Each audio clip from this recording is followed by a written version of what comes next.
Here we go.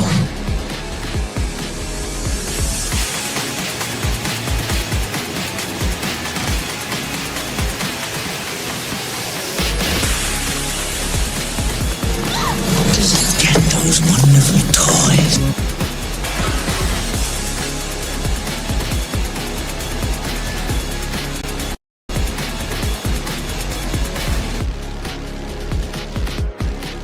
Are you playing in the bathtub with your little doll? Action figure!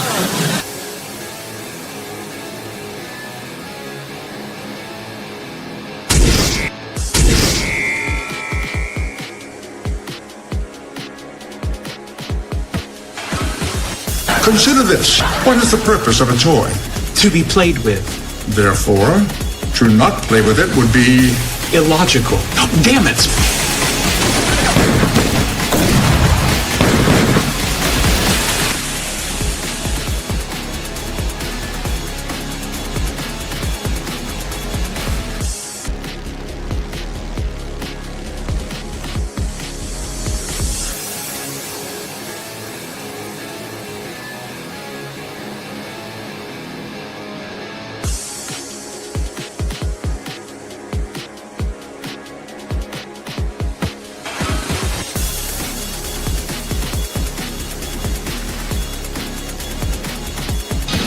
You can do it, Wonder Wheel.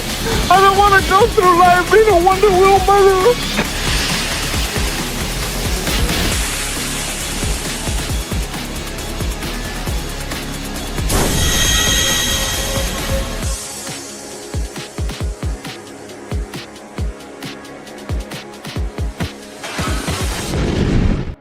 Would you look at that? A toy show. What do you say we go in there and see what they got? Step right up and hear all about wonderful plastic pieces of marvels. Only here on Collectable Past. Hey everybody, what's going on? It is Tommy in the Guinea Pig Collective, and as you see, we got some hungry ass pickles. Starting to show off. There was no plastic for them to nibble on, so we just had to give them the regular stuff. But guys, what's going on? As always, remember to go ahead and share the links out there to let everybody know that we're going, because it's always the same games with YouTube. We got some people in the chat right now and know all about the games of YouTube and all the bullshit that they always play. It never ends. Over 6+ years, I've been talking about this nonsense with YouTube and how they bury content creators and how some of these bigger people need to watch out, because it's eventually going to cycle back around to them. They didn't pay attention, and now they are finding out the hard way. Hey, you know what? You can absolutely ignore this pig at your own peril. I tried to warn you out of the kindness of my pigly heart, and you didn't want to listen. But what's going on, guys, man? Always a pleasure to see everybody that's out there right now. I know Chaos Hoy was the first one hanging out in the chat. What's going on, Chaos, man? Good to see you. Pig's doing okay. Superfan Adam Shawhan also nibbling away inside the chat. Gap After Dark, yo-ho, in a bottle of rum. In the bottle of rum? On a bottle of rum? Or with a bottle of rum? All these things make a small difference in the way you're saying that. Chairs, Tommy. Yeah, chairs. We're going to have a little, instead of having knife fights when the guys get here, we're going to have chair fights in the back, just for you, Gap. What's going on? Gen X Lizard also in the house. What is going on? RR also all hanging out in the chat. What's going on? RR, my man, hanging out in the chat, man. Always good to see you. Bone also in the house. What's going on, Bone, man? Good to see you, Bone, man. I hope that you are all doing well. And we're getting ready to do a little bit of pig magic. Yeah, don't listen to the pig at your own peril. I've told these people, man, you watch, man, you see a lot of these bigger YouTubers, man. Some of them are catching it. Some of them lost their channels. I tried to warn these people years ago about the nonsense that was coming. Nobody wanted to hear it.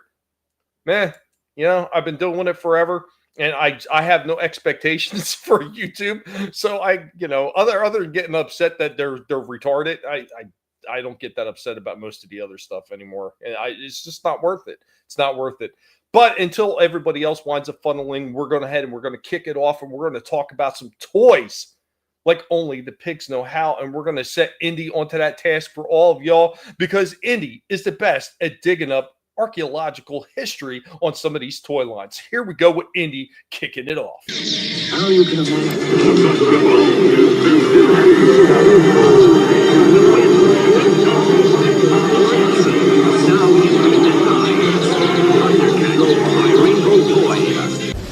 Greetings, humans. This is Indy. Welcome back to Toys from the Past. On today's Toys from the Past episode, we will be getting into a requested toy line from Happy Dinosaur 8000, a longtime friend to this channel.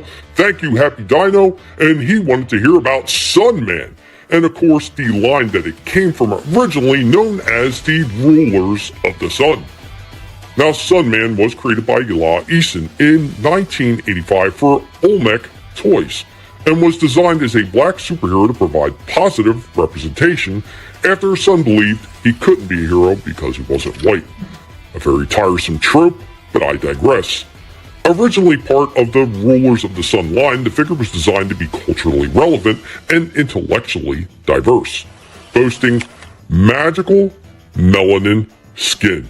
Now, everything about that just sounds a little bit off, and I always hate when people go in that direction. So Sunman became the first mass-produced black superhero action figure to inspire children with his message of strength, empowerment, and representation. Created by Eli Eason, she said he was designed to show that the power is in your skin. Now here goes another one of those tropes that is a little bit, it sounds a little bit racist, especially if taken out of context. So where is the Motu connection? Well, originally, these things were created independent of Motu. Sunman was created to be stylistically compatible with the popular 5.5-inch action figure.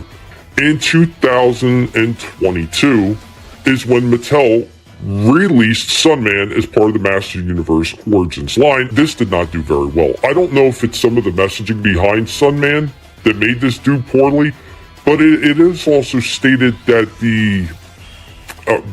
Eason actually had a lot of problems with the original line, and it was stated that Olmec Toys went into bankruptcy and she fled from creators.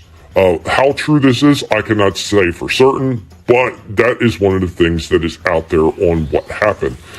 And why Mattel chose this line is kind of up in the air of why, because it didn't do very well originally, and it did not do very well upon its re-release, or should I say, its inclusion into the Motu line. Guys, we have come to the end of our discussion on Sunman. There really isn't a whole lot else out there on this toy line. Happy Dinosaur, thank you for suggestions, and guys, hope that you enjoyed this Toys from the Past episode about Sunman.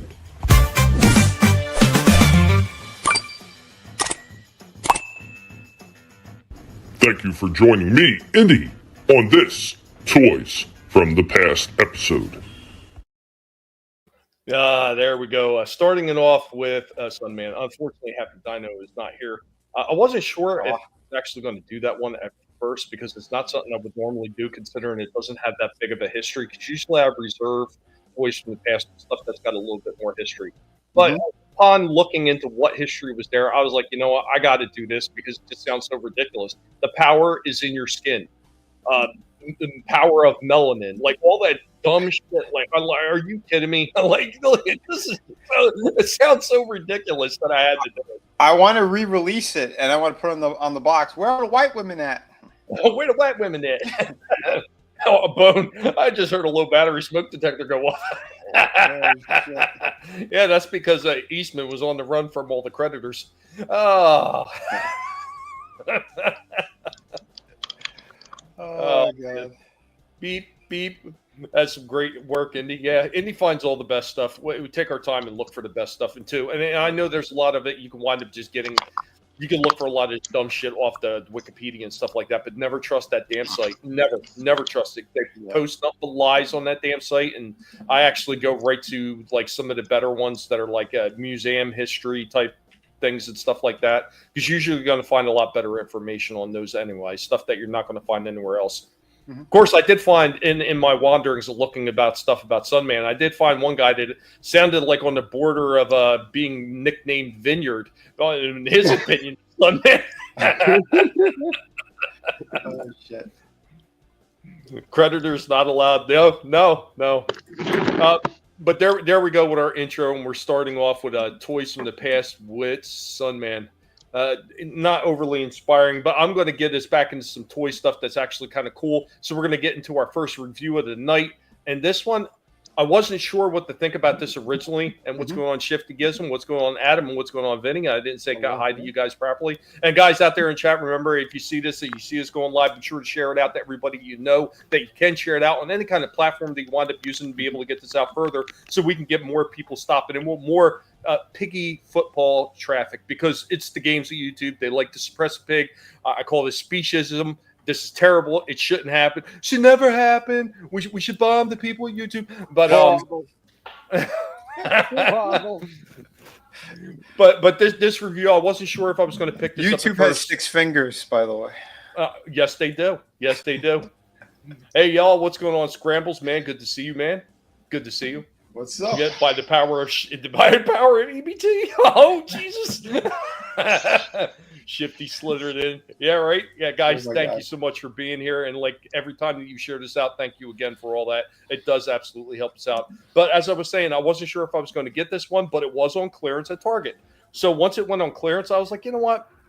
For the clearance price that it was at, it was more than 75% off. I was like, I'll pick this up. And I was actually kind of surprised it was nowhere near as bad as I thought it was going to be. So without further ado, let's go ahead and get to this toy review.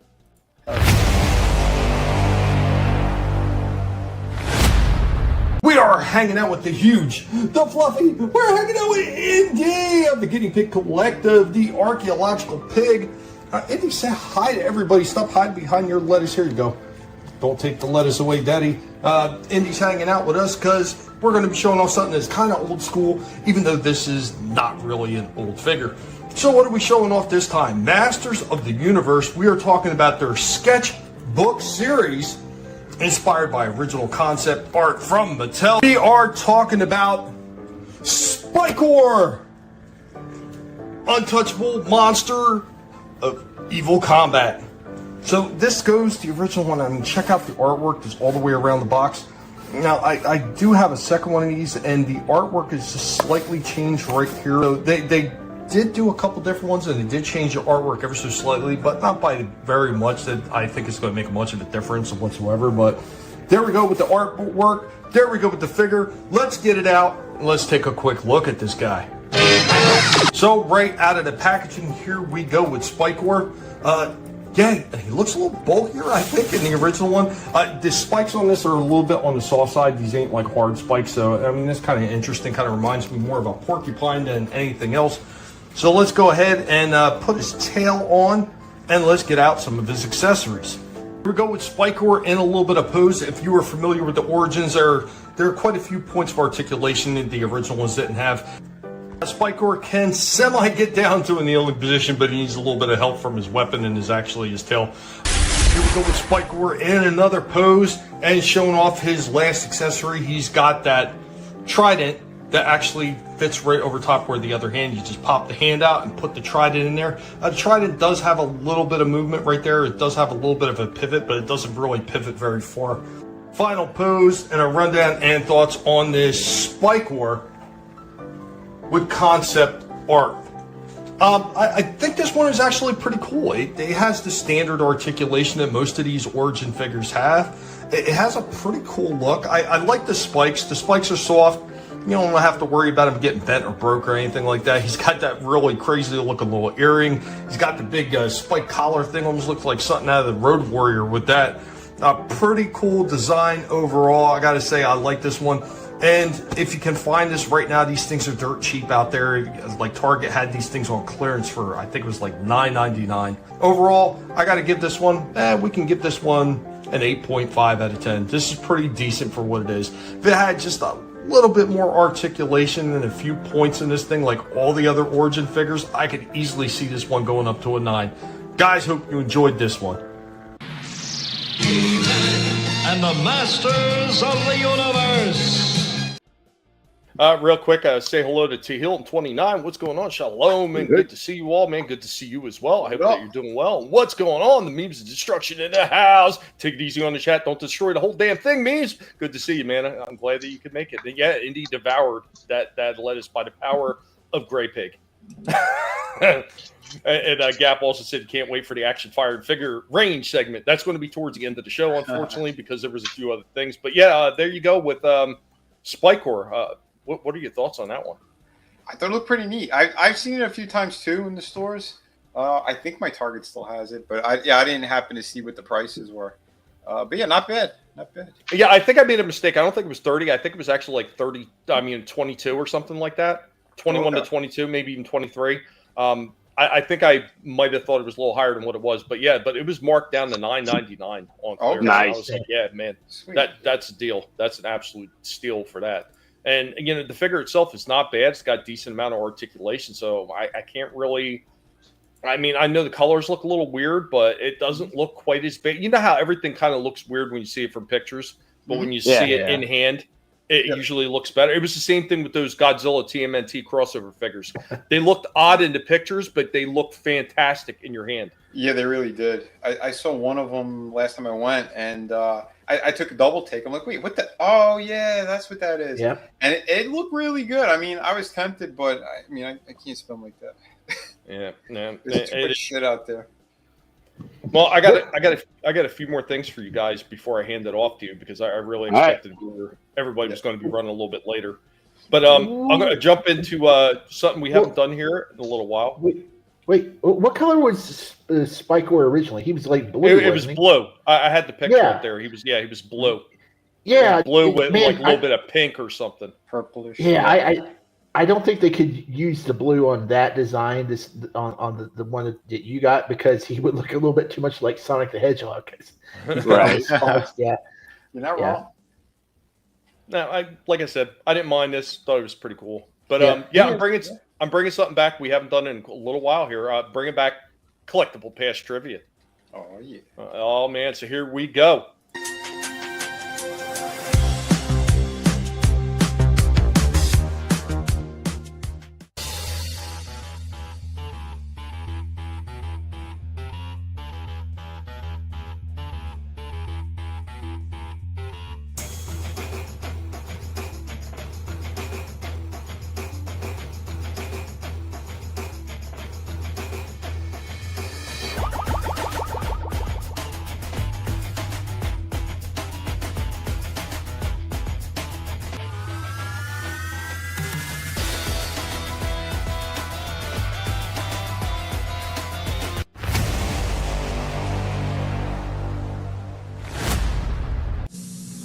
After these messages, we'll be right back.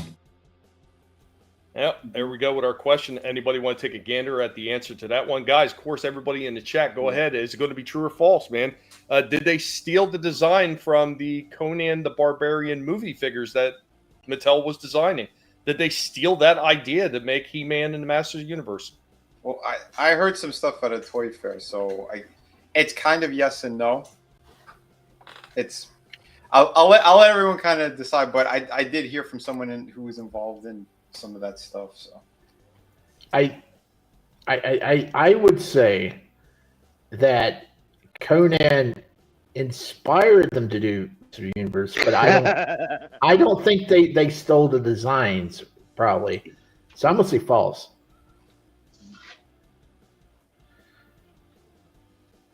Adam? Well, I guess I'll say true. Okay. Anybody in the chat? Anybody? Gap is saying partially true. Gap is standing he's taking the Vinnie route? line stepper. He's taking the line stepper stance. Yeah, but again, Yeah. Being in the toy world and behind the scenes stuff, there was stuff that I heard. So yeah, well, there is actually no gray line. There is no gray line in this one. There is no line. There's no gray line. There's a definitive answer to this one.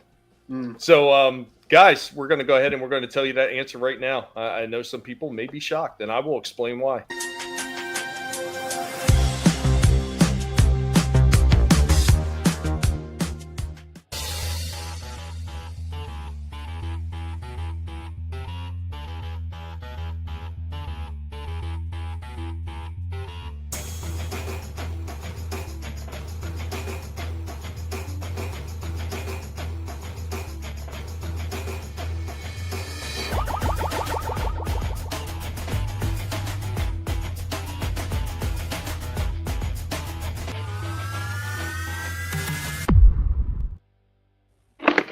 And the reason that it is false is because they actually had something in the works prior to them working on. Well, they didn't even actually work on the Conan figures at that point. They had an agreement that they would work. They were considering working on the rights for the movie. Then they found out how violent and bloody the movie was going to be, and they opted out of making these figures. In the process, their main head creator, designer, had already done a whole bunch of sketches for stuff that he did when he was younger about a barbarian type guy dressed up very similar to what He-Man was. They're actually releasing that figure now as the early concept figure. That was actually already on the shelves right now. But this came out prior to the Conan the Barbarian movie. So it literally had nothing to do. So when they actually came up there, the only thing that they could say that Conan had an inspiration is because Conan and some of the other barbarian type movies like Beastmaster and Krull and all these other barbarian type inspired movies were very popular at the time. So when they posed a question to all the head designers at Mattel, which line should we go for next? Should it be space and sci-fi? Should it be this? Should it be barbarian? All of them went with barbarian. And that's when they picked this guy's brain about all the stuff that he had already previously created before he even joined Mattel. So no, they did not take this from Conan at all. And I know that one's kind of like a touchy subject for some people, but I mean, all you have to do is look into the legal battle of it, where they proved that they already had design elements for what became He-Man prior to them even looking at a job offer for the movie. And remember, the movie wasn't even out yet. They were still working on the movie. So the movie wasn't even out. So yeah, there's a lot of gray areas that people try to cover up on that one. Yeah. And what's going on, Manliness? What's up, Manliness? Yeah, and the reason why I said it was yes and no is because partly what you said, and the other part of it was they were looking for a line. So at one point, it was going to transition over to Conan, like you said, and then they saw how violent it was, and they opted not to. But yeah, so they were in the process of doing it because, yeah, as the movie was in production, that's usually how it goes. Because Arnold was already starting to get recognition, and they were in big talks about this stuff. So like, oh, this will be great to do, a toy line off of. But like you said, they were already in production, and they were going to pivot those designs and stuff and go, okay, let's gear it towards this movie. Said it was too violent, and then opted out of it. So then they went with their own. So that's why I said it was true and false, because the person I was talking to was someone who was involved in the actual the China factory that was helping to produce those figures. So yeah, so that's why I said it was kind of true and false. But I mean, but really, it really wasn't though, because in order for them to have taken the inspiration directly from the movie for the figures for He-Man, they would have already had to have been working on the He-Man figures first. Well, wording wise, if it's stealing their designs, then yeah, it would be false. But were they going to pivot? Yes, they actually were going to. That's not where I was going with the question. No, I got you. Well, that's why for me it was kind of I knew you were going to put false, but that's why just given the extra information from the stuff that I know. No, it's definitely interesting everything that they were going to do, and obviously they had a plan to do something with the line that they were already working on because that's why they shifted away from it. And what's going on, Soul Assassin, man? What's Good up, to see Soul you. Assassin? Because another Tommy thing, and Vinnie are fighting. We have the chair fight now. We're not having knife fights. We're having chair fights. Chair fights today. There's zero fights. What I was going to say was because another example of that too. When I partially did a design for what was the Tooth Fairy movie, and if anyone has that figure from McFarlane, the Tooth Fairy actually changed. It's the horror one, not the one with the Rock. It's the other one. So the horror movie, they changed it, and I believe they even changed the title of the movie. So the design of the figure that came out was like this purplish-looking kind of demon fairy with long black hair. And then in the movie, they changed the design completely, and I believe she had I forgot the name. It wasn't the movie wasn't Tooth Fairy. It was called what the hell was the name of it? Emma Caulfield was a star of it. But basically, the monster they changed into, she was a Tooth Fairy in the movie, but it was more of like this black figure with a white mask. So the design changed in the 11th hour, but the figure that got released was one of like partially my design with the studio. So that's what I mean. Like, things always change with these companies. But yeah, that's the only right. thing as like as an example. So it is interesting how it all works. Mentally, some motivation adds in. I have a few of those 80 sword and sorcery movies on DVD. The Deathstalker 1 and 2 movies. He says is one of his favorites. To be fair, Vinny, the Rock Tooth Fairy is kind of a horror film. Darkness Falls. Darkness Falls. That's it. Thank you, Soul Assassin. Yeah. So if you check that out, look it up. Roger Corman made the most of the sets for several movies in Argentina, and then reused a lot of them because he was notoriously cheap. Yep. Who's not at this point, right? Yeah, right. I got two more things, and I'm going to be passing off to you guys. So, Shifty, man, this one's for you. A toy break. Oh, that's right. I told you, Gap, that it wasn't going to come to the end of the show. It's coming right now. I told you. Son of a bitch.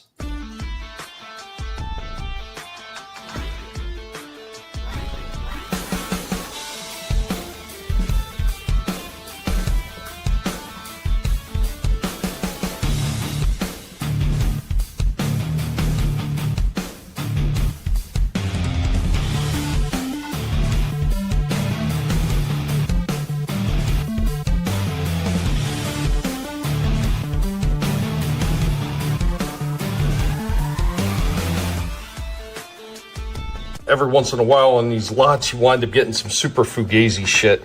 This is a super fugazi Coptor. This thing is horrible. Like a multicolored limbs, like no painted face. The plastic's super cheap on this. There's actually, I can't tell if this is die cast or not, but it doesn't feel like it. It feels like it's just plastic all the way around. So definitely not worthy of keeping. This is going to be the victim of our next toy break. Hopefully this is the end of this guy. Say goodnight, fake copter. There we go. Woo!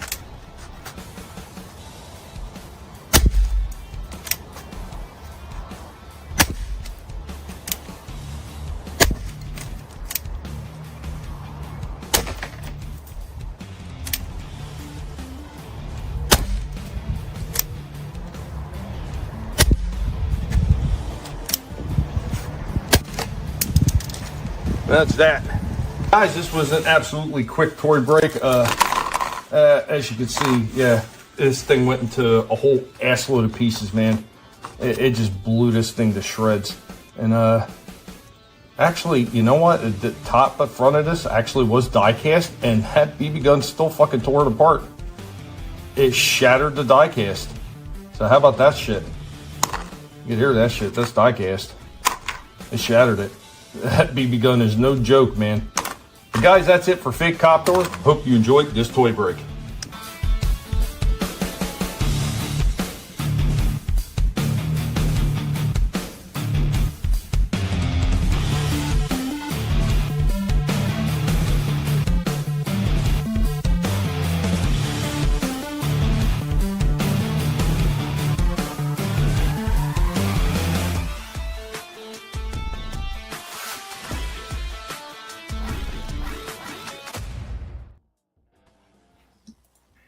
Nice. We said we got a standing ovation. Die cast. Rest in pieces. Where did you find that one? It just came in a lot of figures that I'd gotten when I looked for some Transformers parts. Okay. A few robots thrown in. A couple were real, and then I got some of these Fugazi ones, and that was like the worst Fugazi one I ever seen, like multicolors and everything. Looked like those Star Wars figures they put out for that special time of the month. Well, yeah, it looks like a current trash bro. Wow. Oh, shit. Absolutely freaking fun to blow that one apart. And I already filmed next week's toy break. Sweet. That one actually gave me some trouble, and I was kind of surprised. I was like, wow, I can't believe this. Okay. Yeah. Well, I got one more thing, Adam, and then you and Vinny could start going, okay? Cool. But hello, George. I did put together a new Toys from Bygone Eras because I know you guys, and their Shifty says he likes these things too. I had to put a new one together. It's been a really hot minute since I actually did a new one just because I was having a hard time finding new commercials, or should I say commercials I haven't used, from way back when. I did manage to find a few, so I did put a brand new one together, and I've got another one set up to complete for next week. So we're getting back in the toys from bygone eras again. So some interesting, crazy, old school stuff. So after that, of course, I'm going to hand it off to you guys. If Adam want to go first, he can absolutely go first. Or if you want to go first, Vinny, I don't care. That's up to you. There will be a chair fight in the back. We'll be going ECW, ECW, ECW the entire time these guys are going at it. Get ready. A lot of fun. Maybe we'll post some bloody pictures of what happened in the green room after this fight.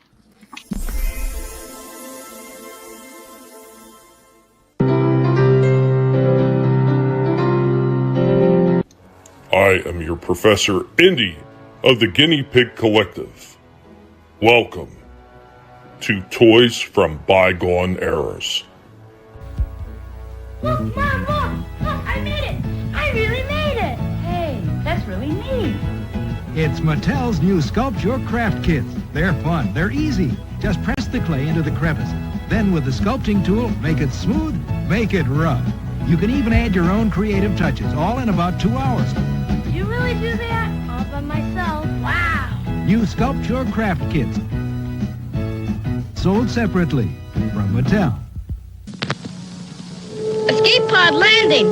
Where am I? It's the new Star Wars Land of the Jawas that you put together. Action figures sold separately. You can move the action lever and make the Jawa capture R2-D2. R2, are you all right? What are they doing to you? You can raise the elevator and make R2-D2 disappear into the sandcrawler. Hang on, R2. I'm right behind you. Me too. Kenner's new Star Wars Land of the Jawas. Action figures each sold separately. It's Big Jim's World of Adventure starring Big Josh with talking camp pack. Let's make camp here. You unload the Big Jim sports camper gear. Big Josh says, bring the boat and fishing gear. And you know the dinner will soon be here. Big Josh says, let's find some firewood. Now this camp is looking like a good camp should. Big Josh with talking camp pack is sold separately. Big Jim sports camper comes with fishing boat and gear from Mattel.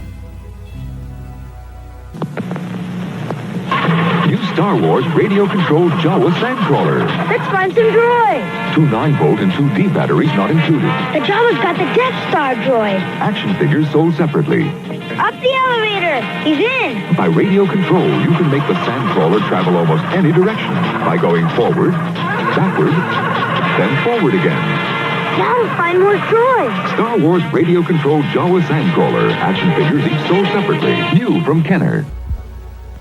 Here come the zip rods, action cars you can set to roll over and keep on going. Big, fast, long-distance racers that can be programmed to skid out. You're in command. Just set the controls for action and distance. Zip, zip, zip, zip rods. 10, 20, 30, 40. Wow, a 4-car skid out at 50 feet. 4 great models to choose from. No batteries or electricity needed. Zip rods. Thank you for joining us, and remember, if it's not being done by a pig, it's not worth watching. Yeah, there you go with that. Yeah, he says that's one thing I don't see anymore is playsets or vehicles for Star Wars. Yeah, Soul Assassin, agreed. Manliest motivation had the little Yoda playset, Hut playset. I think it was not the same scale. No, it was the scale as the 3 3/4. So it was just a little bit on the small side because Yoda was a smaller figure, and Adam over there in his Darth Vader mask. So that Big Josh playset, was it Big Josh or Big Jim? It was Big Josh, and Josh. Yeah, it's Big Josh's part of the Big Jim playset, and real quick to add on to the He-Man thing we were talking about earlier. If you didn't know, Big Jim is where they got the cat models for Battle Cat and Panther from. Yep. Well, cool. Big Josh. I bet you anything that figure was the inspiration for the wrestler Big Josh because he looks sort of like him in WCW. The dude that played Doink, the original Doink, he was in before he came to WWF. In WCW, he played Big Josh, and it looks just like Big Josh the figure. So that probably inspired WCW to make Big Josh. He was like a woodsman. He didn't have much of a gimmick. He was a lumberjack, and he looked just like the figure. That's pretty cool. Yeah, I wouldn't put it past WCW. Yeah, Yeah, well, yeah. Look at Road Pig. He was based off the wrestler too. The other one. Yeah. What's his name? Was Dino Bravo? Yeah, I forget. Huh? Yeah. Yep. Yeah, Dino Bravo. But yeah, that's what they do. That's what they do, folks. Big Josh sounds like a name for Mom's powered friend. Oh boy. Some say Big Josh, Big Jim inspired Brokeback Mountain. I thought their moms called that Big Willie. But anyway. What the Jawa sound crawler? Go ahead, Vinnie. Yeah, so I'm gonna show a Tord. We haven't had Tord in a minute, so here we go. And since we're gonna play that, My quirk is I love pickles. Don't be shy. Push. Oh, I love your dress. Pickles. so there's Todd and what's up, Draven? There's Todd's his intro. What's up, Draven? How you doing? So I did get my hands on the Wally West version of the Flash, which again, you ask me, it's Barry. It's the same suit, it's the same shit. But anyway, I like this one better. This one looked a lot better. That's why I got it. Yeah. Because I like the gold instead of the cheap yellow and the really kind of thin, dumb lightning bolt around his waist. So this one looks a lot better. How they did it. This one I think doesn't look quite as good as the earlier one. The one I got of he's got like a smiling face of Wally West, but as you and Slasher pointed out, the lightning bolt it's an S. It's a three layered lightning bolt, and it kind of looks like a certain symbol. So I don't know what they were thinking with that. That's the only downside to that figure. The one that you have. Yeah, it's an S. You got an SS. Oh, shit. Yeah. Formerly designer of McFarlane Toys and the comic book creator. Today I'm going to be reviewing the Flash. I finally have one that I've been looking for to put in my collection. Almost done with all the McFarlane DC stuff. There's maybe one or two other characters I actually want to buy. Other than that, I am done with this stuff. So I will be still doing reviews on the ones I haven't shown yet. But yeah, so let's open him and get a quick look. Looking pretty good though so far. I do like this one because it has the gold and it's the better body proportions that they have on this one. He comes with his base. He has a pointing finger. He's got two fisted hands. Giggity. He's got two splayed out hands, which you can see the one on his right. And then he has, I guess, one running hand, like cutting through the air as he runs. But proportions are pretty good on him. I like the shoulders and stuff on him. Legs are obviously a little bit bigger than the rest of them because he is the Flash, so he does his squats. I don't know why some of this is like flat matte and some of it's shiny. That's one thing I don't understand with McFarlane, but head sculpt's pretty good. I wish these were smaller though. I don't like those kind of antennas on them. But yeah, I didn't have a Flash in my collection, so now I do. Two things I want to point out. So he's supposed to be a character who runs. How come we don't have, first of all, you should be able to look up more, and he can't. That's as far as you could go. And his legs, that's about as high as you could get. You'd want him going further than that. But again, his diapers are cut very weird. I don't know if I'm going to go in there and make some changes, but like that type of thing pisses me off. I don't know why they always do that. Well, not bad. The articulation's pretty good.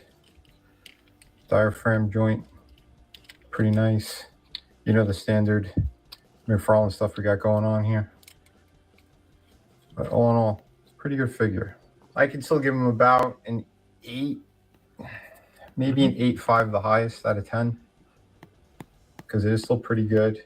I wish maybe an alternate head as well would have been pretty good with a different expression, or an unmasked head. That could have worked. Flash stacks up with some honeys. I mean, with other Justice League characters. You gotta have some fun with these, right? But there you go. I hope you guys like the review. Please remember to hit like and subscribe.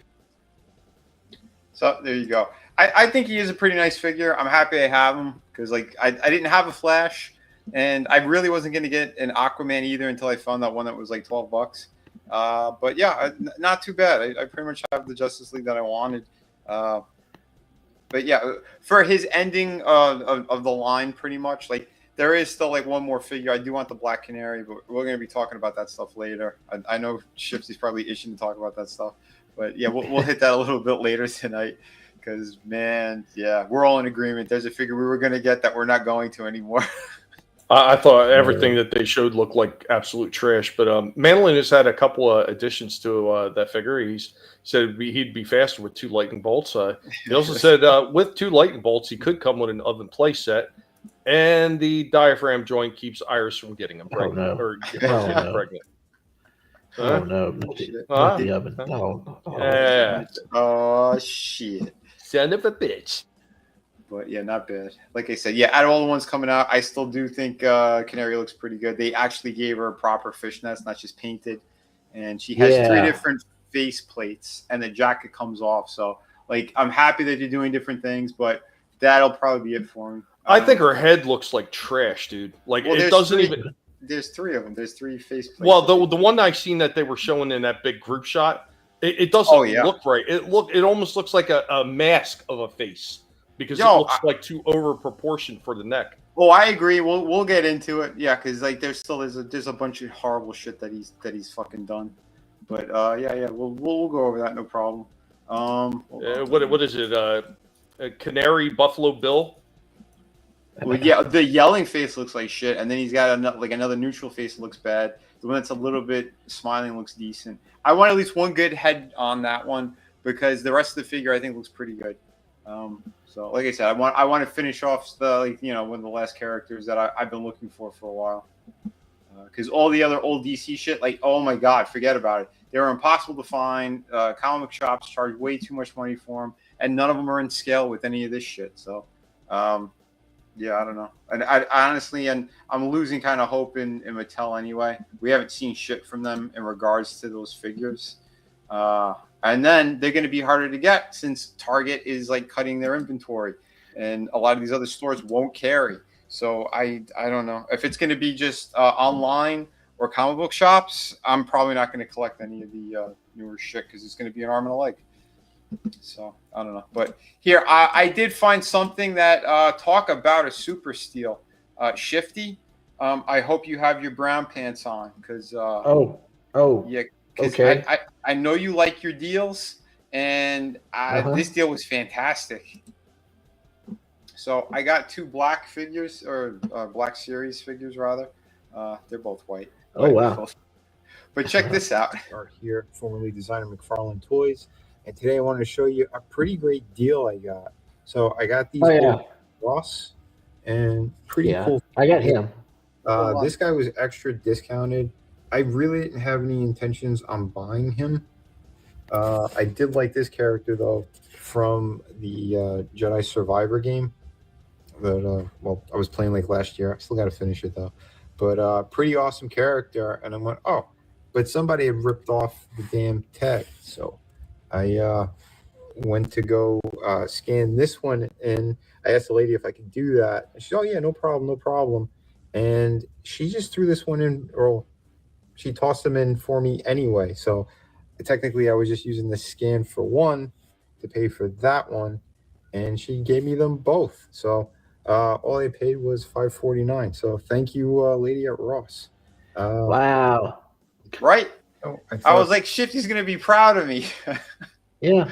I was like, that's pretty sweet. Because, like, again, I had no intentions on getting this guy, but he looked okay for what it is. I would start off with this character.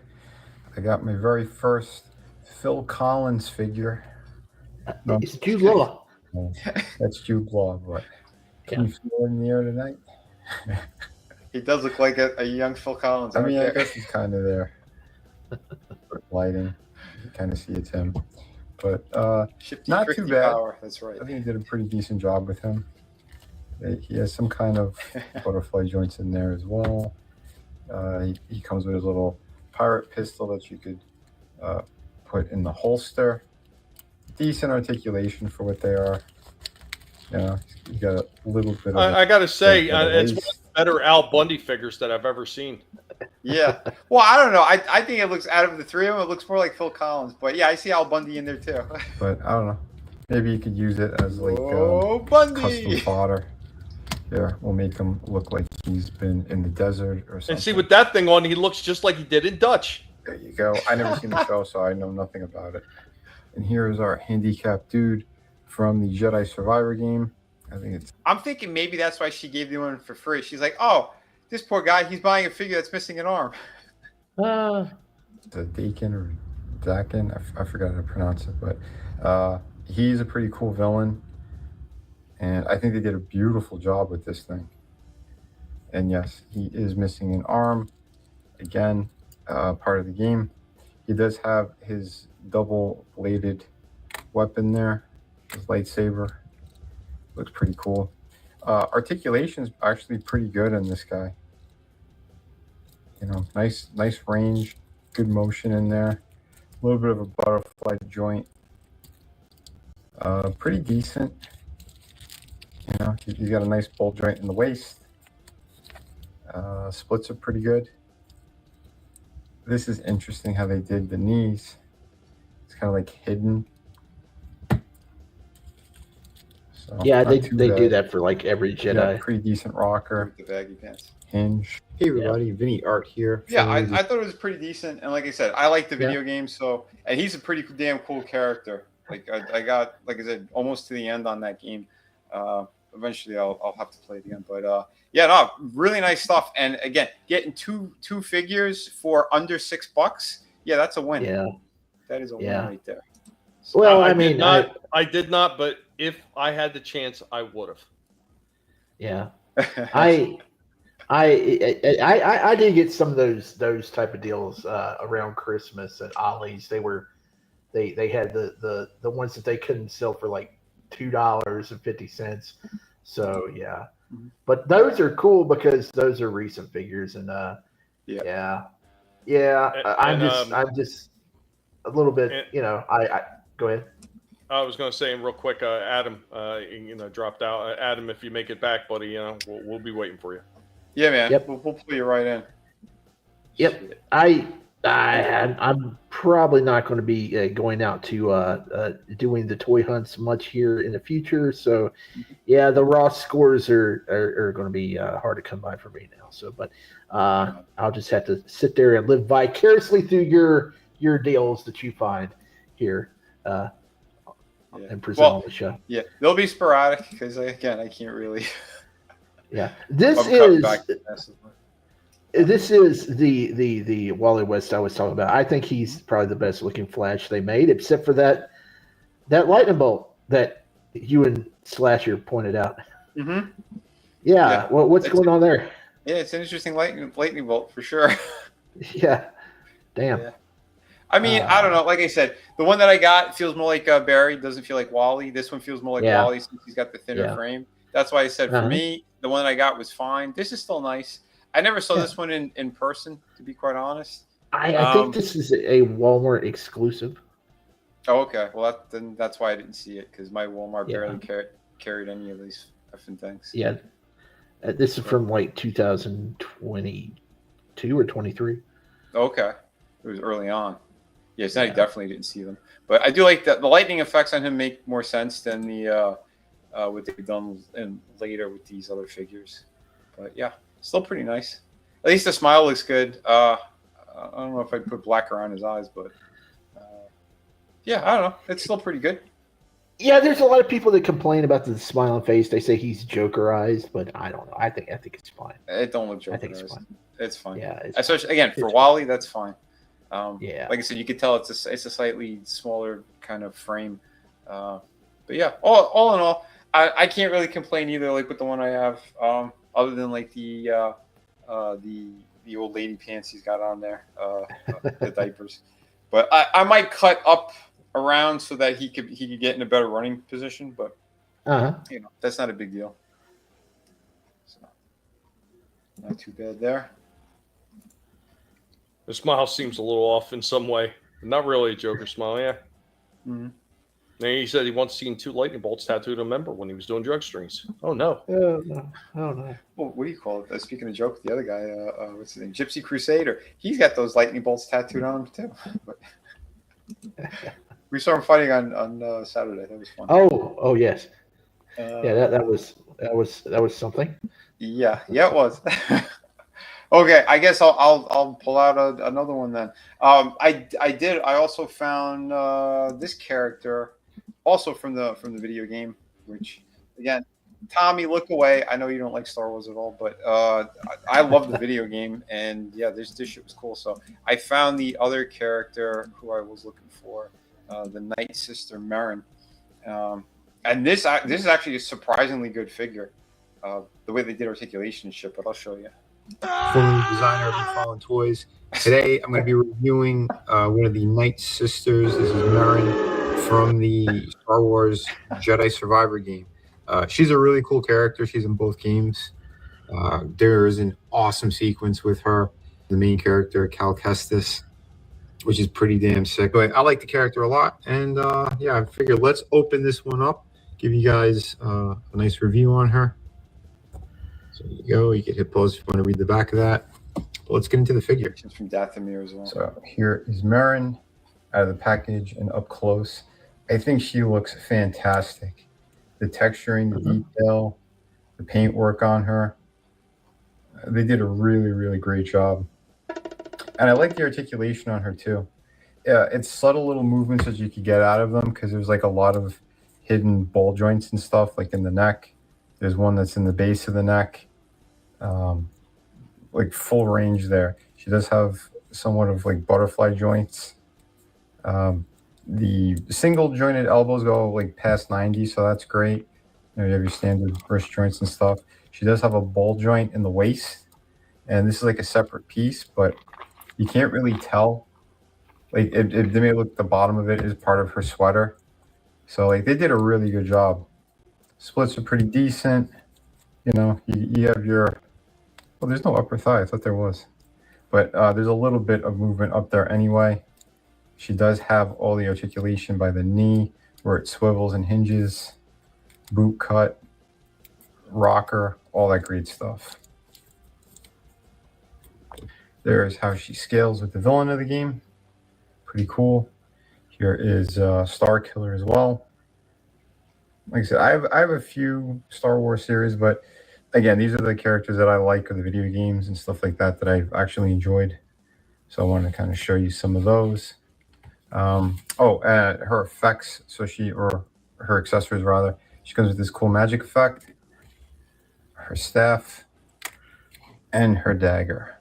So here she is with all of her gear on her. She got her knife or dagger, her staff, and her magic effect, which I think that looks pretty cool. I love the translucent. Yeah, it's a really solid figure. I was surprised at how good they did it. You know, again, face looks really good on this. That's rare. They don't really have magic effects usually in Star Wars figures. Yeah, well, in the game, that's like one of her primary things. Yeah, because she uses it a lot, and there's an amazing sequence where like they're jumping through portals and stuff, and she's like propelling Cal Kestis through it to kill this giant monster. It is insane how they did it. Like I haven't seen shit like that in movies, but yeah, I was really, really impressed with that scene. If you find it online, you'll know what I'm talking about. But yeah, she is like in like almost like one of those overpowered characters. But again, she's not playable. She's just like in that segment where like you can kind of interact. Like you got to hit the prompts to do what you got to do. But yeah, it is really, really badass. And I'm not one to really hype anything Star Wars in recent years, but that game, I love the first one, and that second one is fantastic. If it's a little hard to see because of the like that grayish white that her skin is, the light might be a little too harsh. But yeah, overall though, I'm really digging this. Very cool piece. So there you go, and yeah, you can swap the effects to either hand. Yeah, I think it looks really good. When I get a chance, I'll dig out the Cal Kestis. I'll do another short so you can see like all three of the characters together. But yeah, I thought pretty nice job. I will give it to Hasbro on that. I don't just dunk on them for dunking on them. If they do a good job, I will let you know for sure. So very cool. Yeah. Well, I ordered a Black Series figures also today. Had to get up to that. Had to get up to that free shipping plateau on Amazon because I'm not paying $7 for shipping. I gotta get something. So I ordered an episode 1 Padme figure because she finally came down in cost, and I didn't want to pay like $27 for it. So got it for 14. Got it for 14. Now I'm almost complete on the episode 1 collection. I just got to get Watto and Sebulba, and I think I'll be done there. No, I got to get Mace Windu too. Oh. Yeah. Wasn't Guado that thing that's around George Lucas's neck? Not a Guado. No, it's a goiter. Never mind. My bad. Yeah. Nothing on that, Tommy. No applause. Sorry. I do have one video. Where the hell are those? Oh, thank you. Was that the applause for just having one video? Sure. Oh, shit. It's not a shitty pickup this week. Oh, okay. Oh, you got a good one.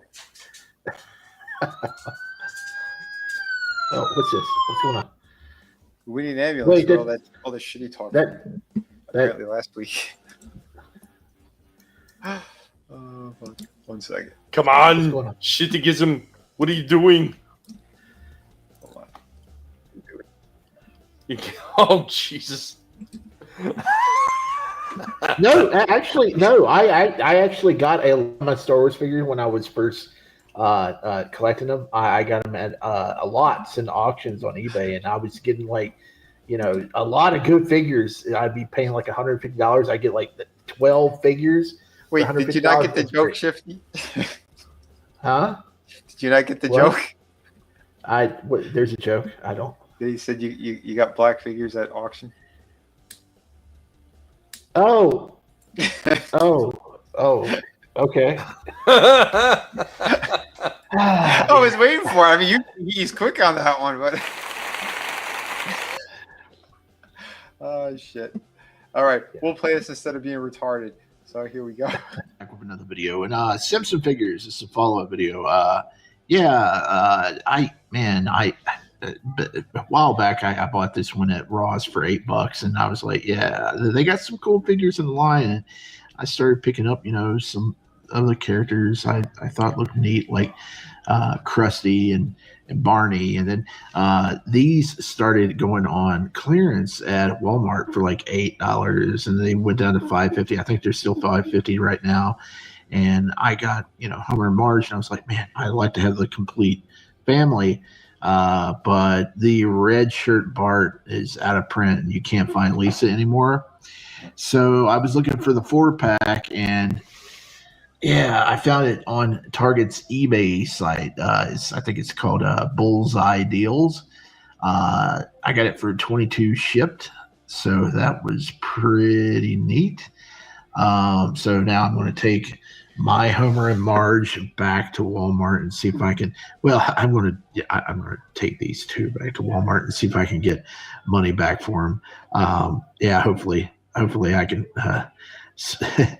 talk them into taking Homer back to Federal Receipt. But going to take these two back, get at least about half of what I gave for the 4-pack, hopefully. And it did. But we were talking in a past show about the scale issues with these figures. I think over time maybe they realized that the grown-up figures were just a little too small, because it looks like Krusty is just a little bit bigger than Homer, and Barney, I mean, he's a bigger character anyway, but he's huge compared to Homer and Marge here, and I think he scales pretty well with Bart and Lisa.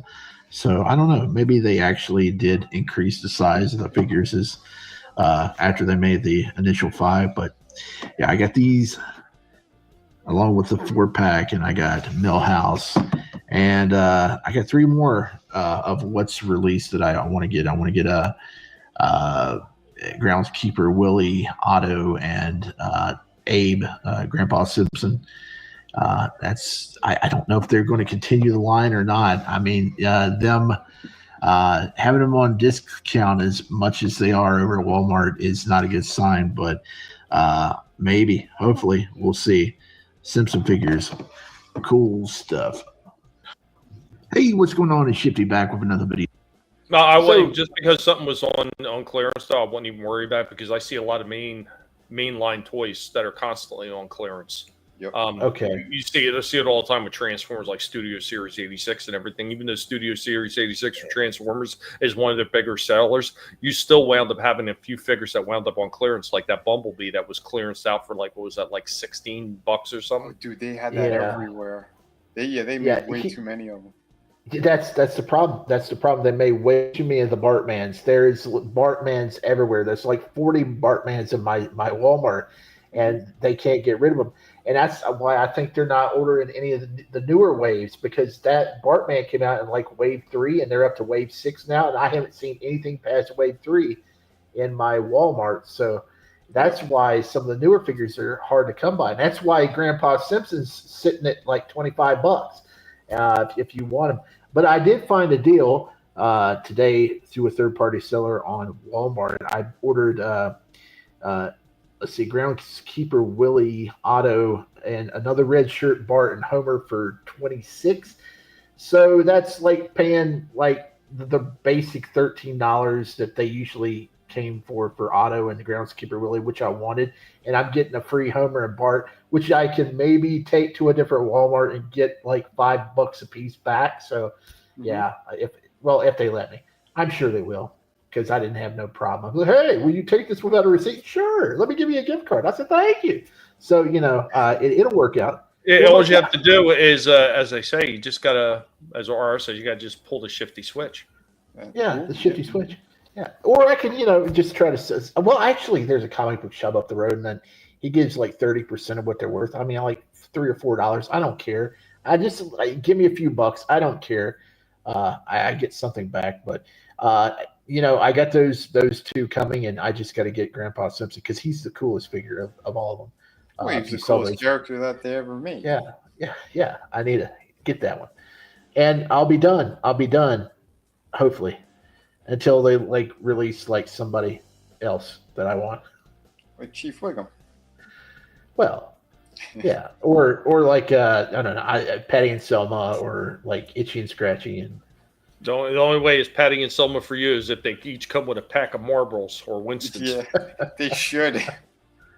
Holy crap! They need to get out of freaking Flanders. They have Flanders in the ski suit, but they don't have regular Flanders. Yeah, it's so stupid. I was gonna say again, check your 5 and below, because I think the Itchy and Scratchy, they have like these little PVC kind of things that are, I think, in perfect scale with them. I was there last week. I spent like $30, and they didn't have no Simpsons, and I got to go out there again. I got to find that Bob. Oh, I'm from Virginia, Gap.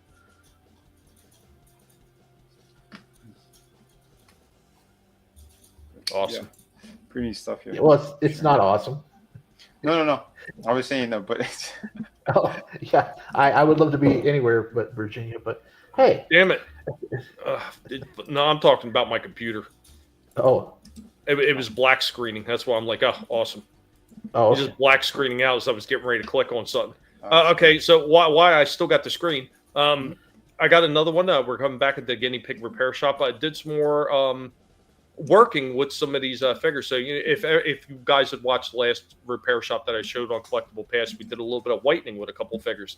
Well, we finally got the new product in, and I'm going to give you a quick look at what I did with it. And this is actually under duress because we had a lot of clouds, so I wasn't getting perfect sky coverage. I kind of explained it in the video, but for what is there, for what I started, what a difference. Check this one out. If you really want to whiten some of your toys, this is probably even better than just normal peroxide. This shit worked great. Here we go. We are the Guinea Pig Collective. All will be assimilated. Resistance is futile.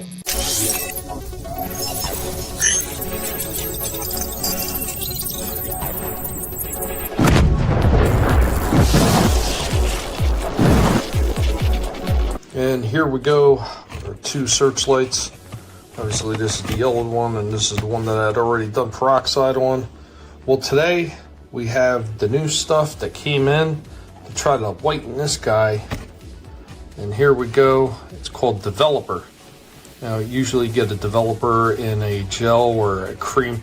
So I hear that the cream is supposed to be better than the regular gel one. So this is what we got. This is actually a lot more watery than I was expecting. I was expecting this stuff to be a little bit more like a hardy gel. So I'm just going to put some on the front of this hood right here. And we're going to go ahead and we're going to put this out in the sun. We're supposed to have high UV today. And we'll see how it does. I mean, if this stuff works as good as they claim it will, this should whiten up the front of this. And we'll be able to see a very visible difference between this hood and the rest of the vehicle. So let's check that out. So after using our 20 volume developer, the cream version, cream or cream gel, and I heard 2 different stories. So I heard the gel was good, but I heard the cream is supposed to be a little less soupy and a little less running on there. Well, this is the one that we did previously, and this one looked a lot whiter than the one we started working on. And this is that one. After just a few hours out there, you see the remarkable difference in the color between these two. Like, it's crazy how much lighter this one got, and it got lighter all over too, not just in the targeted area where I put the developer.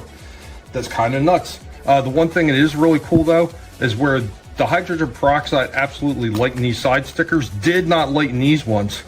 But if you look at these bumpers, there's a marked difference between these 2 bumpers. Like, you could see this one is more the color that it should be. It's a lot cleaner. It's not all faded out like this one. This one spent quite a few days going back out in the hydrogen peroxide.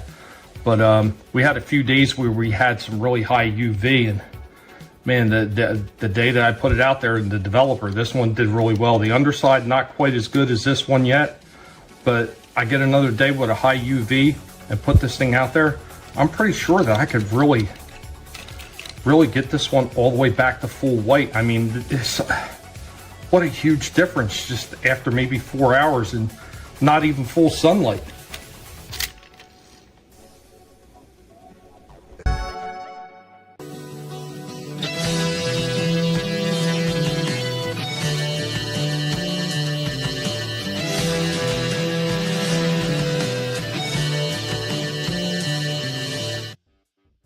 And that's why, like, putting it in the bucket, like, elevated. What I was doing before is I used to put it in the container and elevate it to keep it out of the hydrogen peroxide.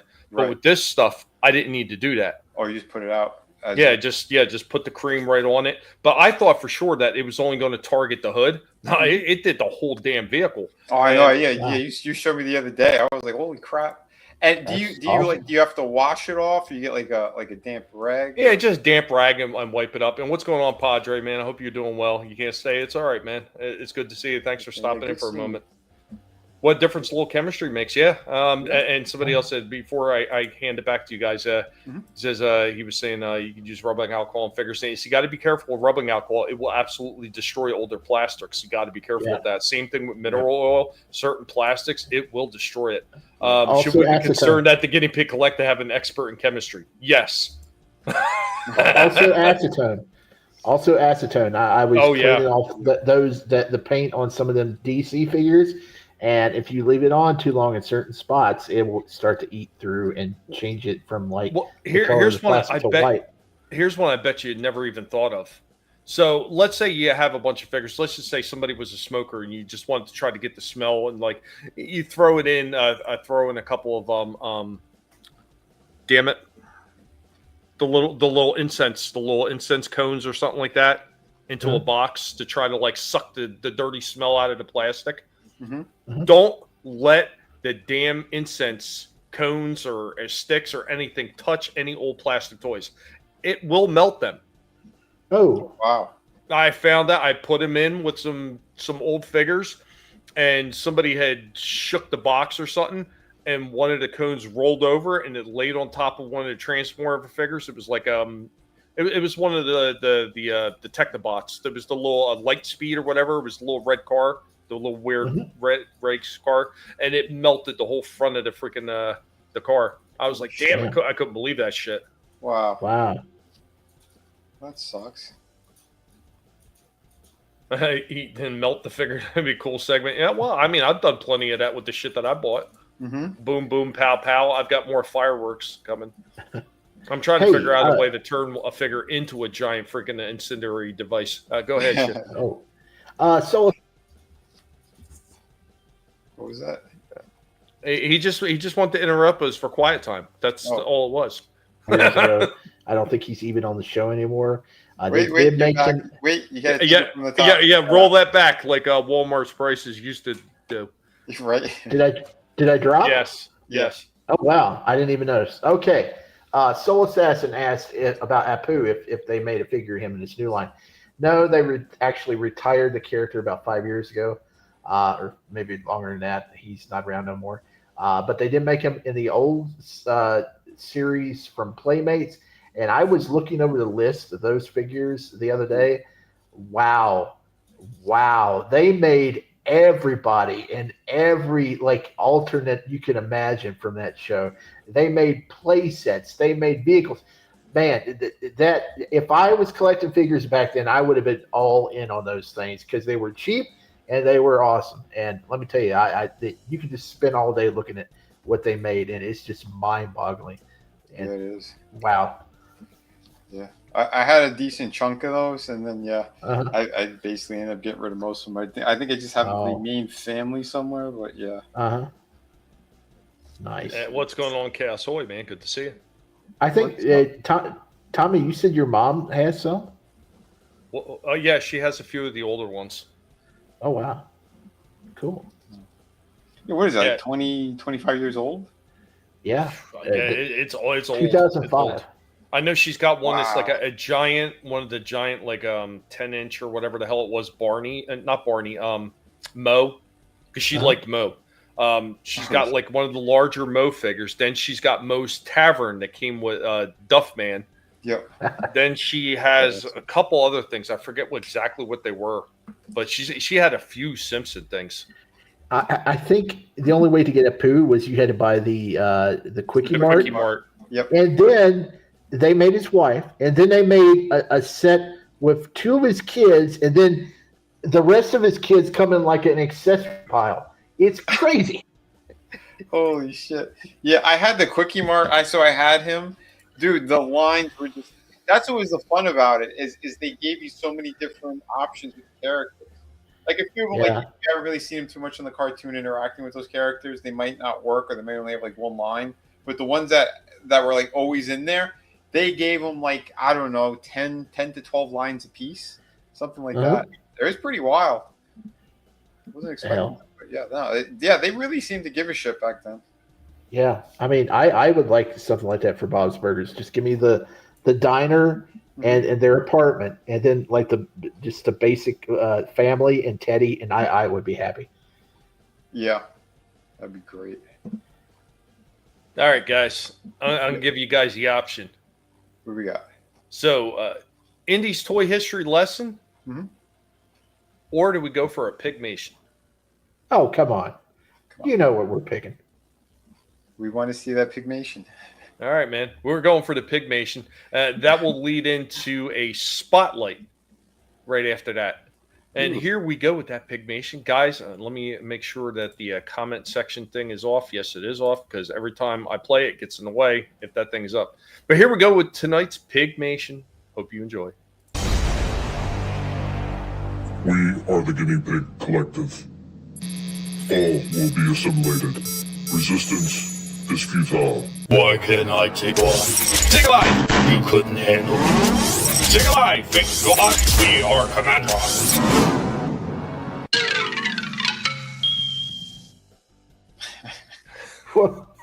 Wow. That was always great. Okay, so that leads into today's toy spotlight. Commandrons.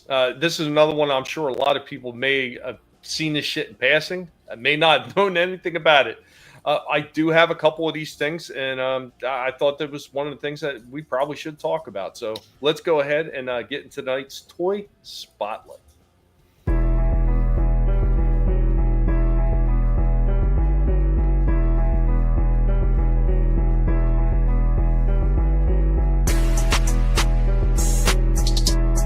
Today's Spotlight, we'll be taking a look at something that was first released in 1985 through McDonald's, Canada, and the United States. We're talking about Commandrons, also called alternators, and we have these two guys right here. We've got Commander Magni, who is the jet, and we have Velociter, who is the space shuttle. Now, this series of toys that came out by Tomy was also released as alternators. In Canada, they were released in small boxes, and in the US, they were released on blister card packs. But, as I said, first they were released in 1985 with the Happy Meal toys from McDonald's. There was only 4 in the set, and there was also a car and another vehicle, which unfortunately I don't have the other two. These ones I picked up by rare chance through other lots. So there wasn't a whole lot to find on them at first, but then I found out, and both of these guys are actually in pretty good shape. So these guys had the wind-up motion where they kind of go like that, but that's not all that they wind up doing. So these guys also, they kind of transform just a little bit, not a whole lot. Just a little bit. So see if we can go ahead and get these guys fully transformed. Wow, what a pain in the butt it is to get your hands in there to get these hands spun around. My hands are too fat for this. There we go. I actually had to stop, and then that comes down, and that's his little brain pan. And this one is even easier. These arms just kind of fold out. They go up like this. The claws open up, and then the head comes around like that. And there you go with your Commandrons or your alternators in the robot form. One more neat little trick that these guys do. So if you kind of get this wound up a little bit, they will walk. You really have to get these wheels all wound up to get them to move anywhere, but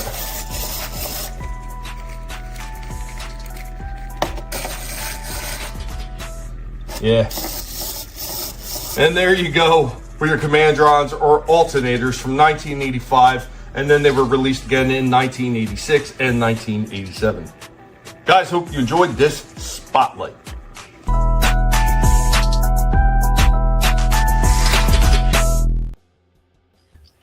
Yeah, I do believe I had at least one of them as a kid.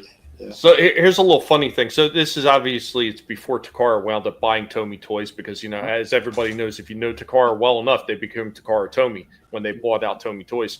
At one point, they were actually going to include these Commandrons or alternators into their Zeroid, or their Zeroid line. Oh wow.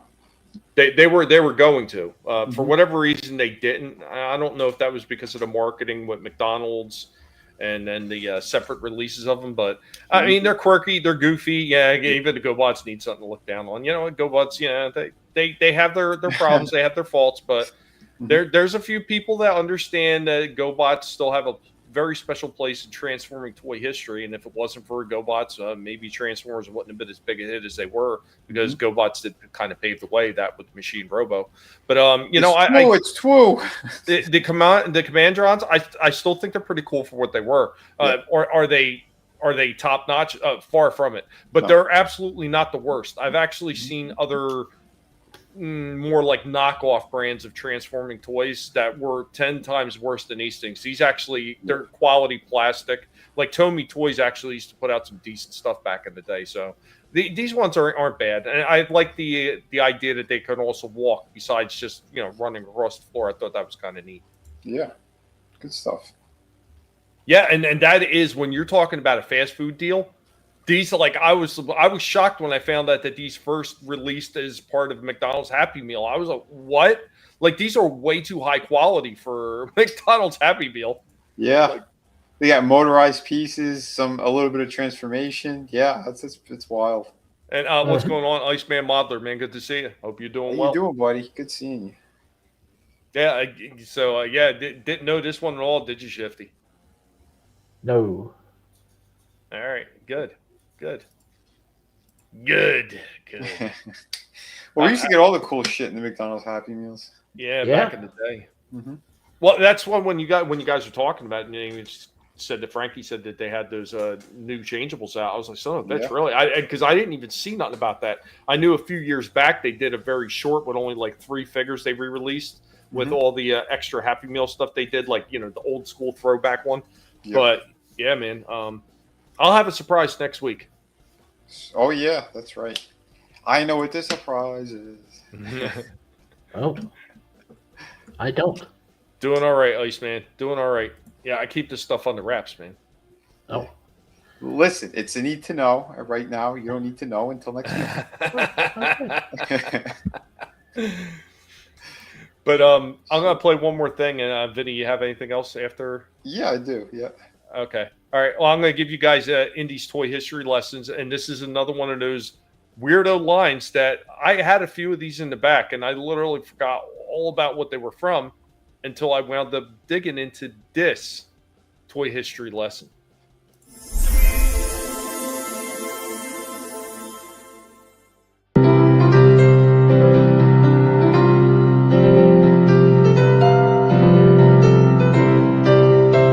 Welcome, one and all.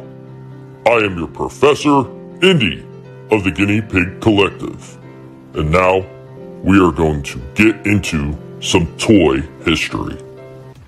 On today's toy history lessons, we'll be going back to the year 1984, and we'll be talking about Tommy's release of the Starriers. Now, the Starriers were a line of motorized robot toys released by Tommy in 1984, known for their wind-up walking mechanisms and interchangeable parts. Set in a post-apocalyptic future, the lore featured 2 warring robot factions, the Protectors and the Destructors, operating without human masters. The line was relatively short-lived, but memorable for its detailed functional mechanical designs. The extended backdrop to that story: in the distant future, the human race retreats into voluntary hibernation in order to weather a series of solar storms that threaten to ravage the surface of the Earth. Prior to entering stasis, humankind constructs the Starriers, sentient robots designed to prepare the Earth in preparation for man's return. The 2 primary factions of Starriers were the militant Destructors, programmed to eliminate dangerous life forms expected to evolve in the wake of the solar flares, and the pacifistic Protectors, who would actually do the work of rebuilding the world. A third class, the Guardians, would oversee the hibernating humans. But as time passed, the Destructors' leader, Slaughter Steelgrave, decides it would be better if mankind did not return, and as he fears his kind will be disposed of when the humans return. To this end, he annihilates the Guardian class, enslaves the Protectors, and does his best to wipe out all records of mankind's existence. Now, originally, the Starriers figures were intended to actually be part of the Zoids toy line, but never wound up being incorporated in time. There was a 4-issue Marvel miniseries by Louise Simonson. You can imagine in the future, giant robot-controlled warriors will protect the planet Earth. Starriers! The Starriers Armored Battle Station. You put it together. Rambo Wasteland so 7. Naval Oyster attacking! Arm the battle station! Attack! Tutorial rammer! Air attack! Starriers attack! Starriers save the Earth! Yeah! The Starriers Armored Battle Station comes with everything you see here. Rammer and Wasteland sewed separately. New from Tommy. The line did not fare well and was canceled not long after its inception. Guys, we hope that you enjoyed this history lesson about the Starriers. Guys, thank you for joining me on this toy history lesson.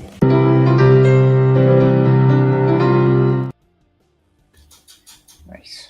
There we go with another one. You know, it was a lot of wind-ups back in the 70s and stuff like that. In the early 80s, there was still a lot of wind-up stuff. We have a few of them with the older bots, the little robots that just kind of did the walking thing and everything. We still have a bunch of those things, man. Awesome. Yeah. I hear you, Ice Man. Back in the day, you used to keep everything under wrap, and now they're show a little bit here and there. And what's going on, Frankie? Frankie's in the house. Yeah, somebody bought a Happy Meal for Nuggets, and they gave him the burger changeable. Yeah. Oh, pretty cool. Thank you. Pretty cool. Yeah, we have a few of those things sitting in the back, and I could not remember where they were from, and I was like, what the hell are they from? What the hell are they from? And I looked at it, I was like, oh, shit, they were the Star Ears. Okay. All right, cool. Now I know what they are. Matter of fact, the one that I showed on the screen with the orange axe, that purple and reddish looking one, that was one of the ones that I've recently seen back there, and I was like, shit, which crate was that in? Never heard of them. Good stuff, though. Yeah, I have. I filmed a couple of things too. I think I might have made this public already. I don't know, but I know I haven't shown it on here. So if you guys missed it, I did record a little short of the newer figures that are out by Tord. Find the Superman in the thing.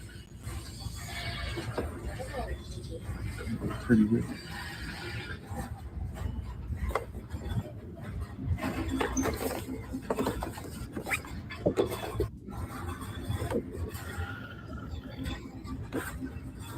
Where's it at? So I do think it's pretty cool. These were at Target, and then Books A Million actually, which I'll show you that too, because Books A Million still has a lot of different stuff in there. Things I didn't really think were still on shelves. Cool that we don't have one of those anymore. Released Superman again for those who missed out on him, but really the only difference is that he's got this new head. I believe the original one also comes with a flight stand. This one does not. And I don't think, his cape's not even wired. So, I don't know. There you go, but at least he released another one. And here's you got some paint apps on there, too. Yeah, the paint apps, from what I understood, it was like on his backside. Yeah. Back of his boots. You'll never see it. Hmm? You'll never see it, though. The paint apps. Yeah. Because it's weird. Like, again, he's making weird decisions on the final hour. Like, okay, why don't you just save that money on that paint application instead throw in another flight stand or put a wire in his freaking cape? I think people would want that over having a little bit of like a smudge on his back. You know what I mean? Like, it doesn't make sense. Save money and don't release the set at all. Yeah. Well, again, he did it because he made so much. Yeah, this is the last year gap. I know. Yeah, this is it. And it's not even going to be the full year from what I understand. Well, he was already supposed to have lost it last year. I mean, he got an extension on his he got his death throes. Yeah, I think they said it's supposed to be June. I think June is like the kind of the final stuff, if I remember correctly. But I don't know. Frankie, I remember that too, and I actually have a couple because they literally have the McDonald's logo on them. That's cool. Yeah, it's always good to see that stuff. So. Thanks, RR. That belongs in the museum, and so do you, Pig. My grandmother used to always go to McDonald's, I think, because they had a NASCAR sponsorship with Bill Elliott, because I think he used to drive the McDonald's car, and I think she used to pick up some of her merchandise there. Oh, that's cool. Nice. But this is the Books A Million. So there's something I point out in here too, which again makes you'll see. So it has these. That's cool to see. Not bad. Really going for it here. They're going for $40 in Jesus. Which I guess they gotta jack it up because they have their $5 off coupon and they're gonna make their money back. So pretty well stocked. Let's see over here. I don't even know who. That's Cosmic Boy. I don't know, it's kind of shitty. I don't know this character. This is the thing that drives me nuts about McFarlane. These are like the exact same figure with just different belts and different head. the ring around where the wrist is, but otherwise It's stupid they didn't include the leather jacket for that one. Yeah, exactly. And again, you're gonna release these characters. Like this is the second or third time they're releasing some of these characters. You're reusing molds all over the place, so he's saving money everywhere, and you can't give people what they wanted. I agree. Yeah, Books a Million is overpriced. That's right, because you get the $5 coupon. If you spend $25 or more, you get the coupon. So basically, it's the same as in any other store that you go to, essentially. Okay. So I mean, yeah, that's usually how it goes. But I'm surprised that like some of the older shit, like again, that Superboy, he came out like 4 months ago, didn't he, or 5 months ago? More than that. Yeah, more than that. Yeah. So like I don't. It's weird. A lot of this shit won't move, but again, if you don't lower the prices, they're just gonna sit there. So and that's what happened. They just sat there. Well, at the same time, that Superboy looked horrible anyway. Oh yeah, I hated that design the first time I saw him. I don't think a lot of people know about toys at Books a Million. So, well, I don't know. Like their section's always been pretty popping, and I've seen people like go through there like wild animals, like moving everything to find shit. Yeah. I wish we had one. We used to have one, and they shut down, and they put like an Aldi's in it. Oh shit! Yeah, that's a weird swap. Yeah, I do have a full review, which I will show. I'll skip a little bit, but it's one that I've been meaning to review. He was actually on my top 10 list. So here, I finally got around to doing the review on him. So here is my Ryu from Storm Arena, and we'll get into this one. Hello, everyone. This is Vinnie Art, formerly designer McFarlane Toys and comic book creator. Today, I am reviewing the Ryu from Street Fighter Alpha 3. This is from Storm Arena. They also make the bigger Storm collectible figures. And we are going to break into this one. I have Ken, did a full review on him, which I'll probably link on here. I've been looking forward to opening up this guy for a while now. I've had him for a few months, but other things got in the way.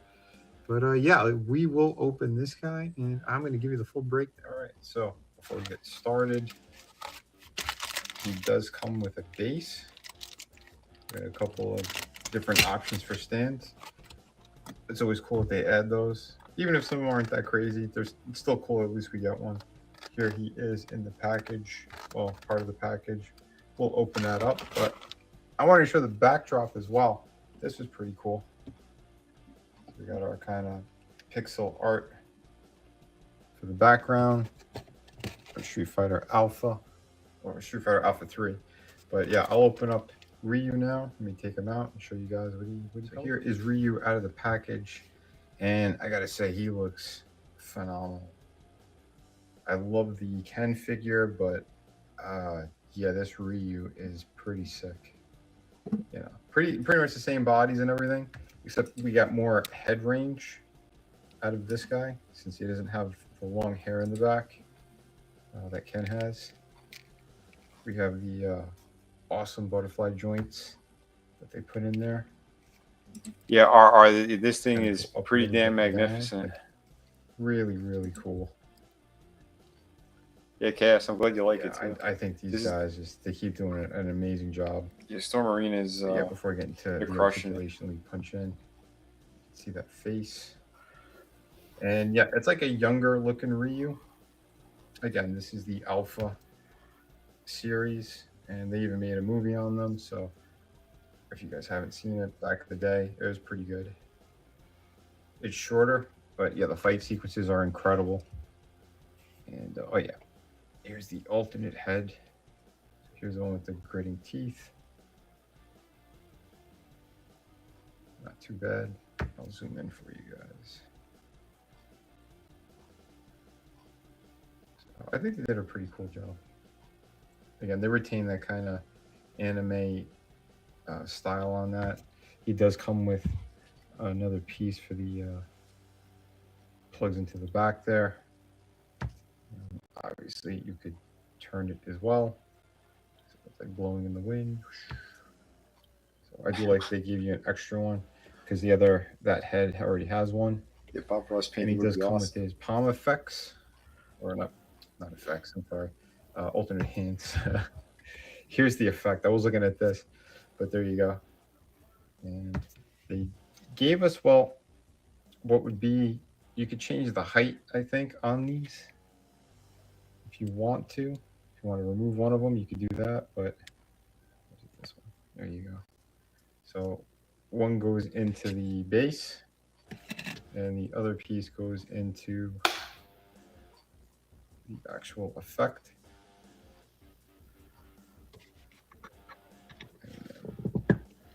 So he could be shooting his Hadouken or whatever it's called. So like I said, if you want to change the height, you just take out the middle one that's here and you bring it down. But pretty cool that they gave you that kind of an option and a feature. Yeah, I like that they think about that kind of base thing as well. So here's part of it. Back up a little bit. So here's the other part, and you could slide this up or down. This piece, obviously, you put it on his waist. Yeah, it's slightly and silly, but at least they give you another option. And this has got movement in it. You know, that's cool. Something anyway. Yeah, at first I was like, if was you this don't want necessary to be plastic so ones that break, complicated? here's But the after metal you start one, posing with and it, has pretty much it the actually is really good. And you slide it in between in that plastic to grip around the waist. Here's how he looks with Ken. And again, they are the same body. It's just obviously the different heads. I'm trying to think. No, the geese, everything's pretty much exactly the same. So not bad, really good. So if you do want to switch these, and if you have them both, you could, because I believe the wrist wrappings also come off, so you could swap them. So if you want to have white Ken, you could do white Ken as well, as long as you have Ryu. I'll probably do it during this if you guys want to see it. We could do that, but not too bad. And I'm going to show you how he stacks up with, let's move him out of the way.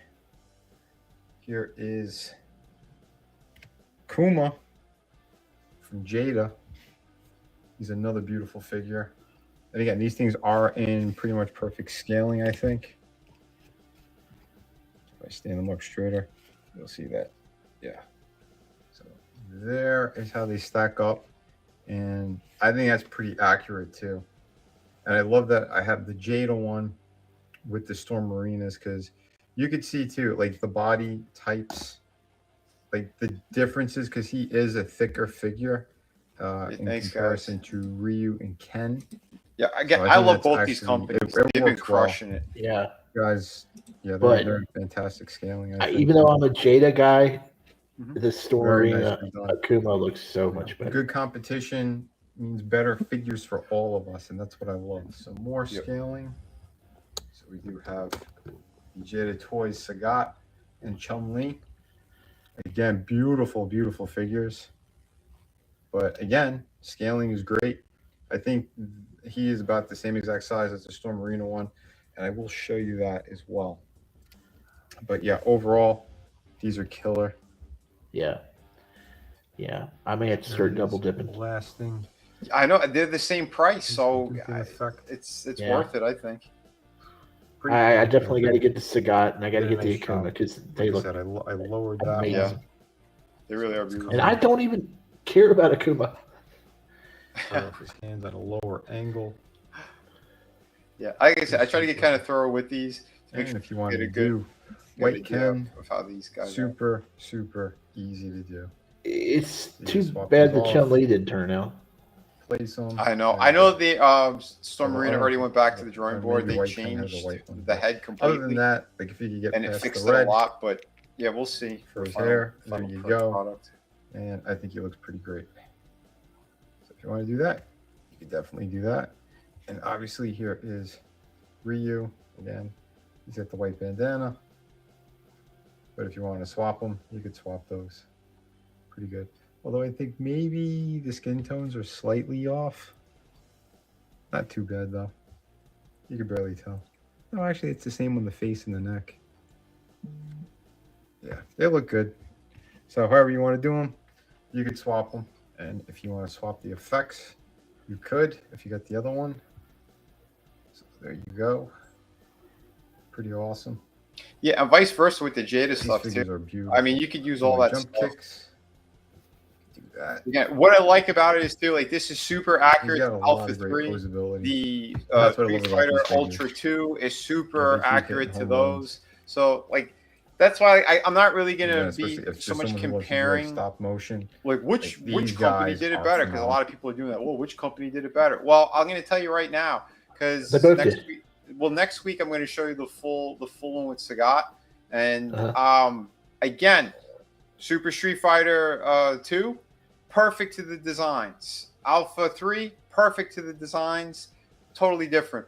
Once you get into Jade is going to eventually be doing the Alpha line as well. When they do that, then you could have a fair comparison between the companies, because then you'll have the exact character from the exact game, and then you could go, okay, who did it better? Because right now, I love them both. I just don't understand that move. I don't understand that move. It's weird. They should just move on to Street Fighter 4. That's I agree. everybody's one, or 3. It just Yeah. or rival schools or Darkstalkers or something besides. Well, what the Darkstalkers, other they are starting to do Darkstalkers. Okay. Storm Arena is. So yeah, we'll see what it brings, because like I what you said, can't they do do with a lot of good stuff with those two companies. awesome. The thing is, they got to make, Like I said, as Storm more figures Arenas come out, you're going to see more better and better accessible for stuff. people. Because right now, I can only get these Here's my things other online. Ryu. This is the Jada Toys one. Still a fantastic figure, but I think his skin is like too yellowy looking. Like something is so off with that skin tone. Still a great figure though. And yeah, I put a custom top on him. Put another effect on this dude. Like I still like the face on this sculpt a lot. Maybe the hair might be a little too poofy on top, but I mean it's accurate to the Street Fighter Ultra 2. So like I said, and the other one is very accurate to the Street Fighter Alpha 3. So I mean, you have your different versions and your choices. Again, I think the paint job is way better on this guy, and even like the subtle, he's got like subtle shading around his eyes, and like you can see on his skin. Like they did a really, really great job. But yeah, I want to be a little more thorough with this review for those guys if you're on the fence, whatever. But again, they're at the same price point. They come with different stuff. But again, I did a little bit of custom work just by changing his top to soft goods. Yeah, the and effect throw I it in actually both got of them. from Like he's trying. the Electro figure for like $5. That was at Ross. Stacked up. So yeah, there's the other Biggest Sagat. radical. And like I said, I'll have a full review of him. Killer piece. Yeah. Oh my god. Yeah. These pieces are. I need to just start cracking some of my figures out of the package. I got them all, but I just. There he is. Yeah, I mean, you can always slide them right back in. I mean, you gotta at least mess around with That's them. what she said. Yeah, a little bit Right. of an idea on scaling. Yeah, pretty cool stuff. Yeah, I got him too, and I haven't cracked him open either. Oh, geez. You gotta enjoy your figures. But yeah, he's perfect. I got no problems with this guy. What they did, Be sure to pick up incredible stuff. So there you go. Yeah, cool stuff. Yeah, for sure. Shifty, did you want to get into some of the Tord conversation? Well, Tommy might have some stuff because this is. Yeah, I still have something else. Okay. To show. Yep. Go for it. Or I mean, or you know, I could just I'll just ditch it for this week. You sure? Yeah, I'm just gonna ditch it. I have a toy hunt that I could show instead. Okay. Okay. Yeah, I'm gonna ditch the other thing. I'm just not gonna do it. Matter of fact, I'm just gonna leave it sitting there. I don't even need to erase it. I'll just save it for next week. Yeah, that's fine. F it. We'll do it live. All right, yeah, so I got a toy hunt. There was a few interesting things, but I showed you guys part of this. So interesting toy hunt. So went back and looked. They moved things around. So they didn't get rid of everything. They just moved it around. Here we go. Oh.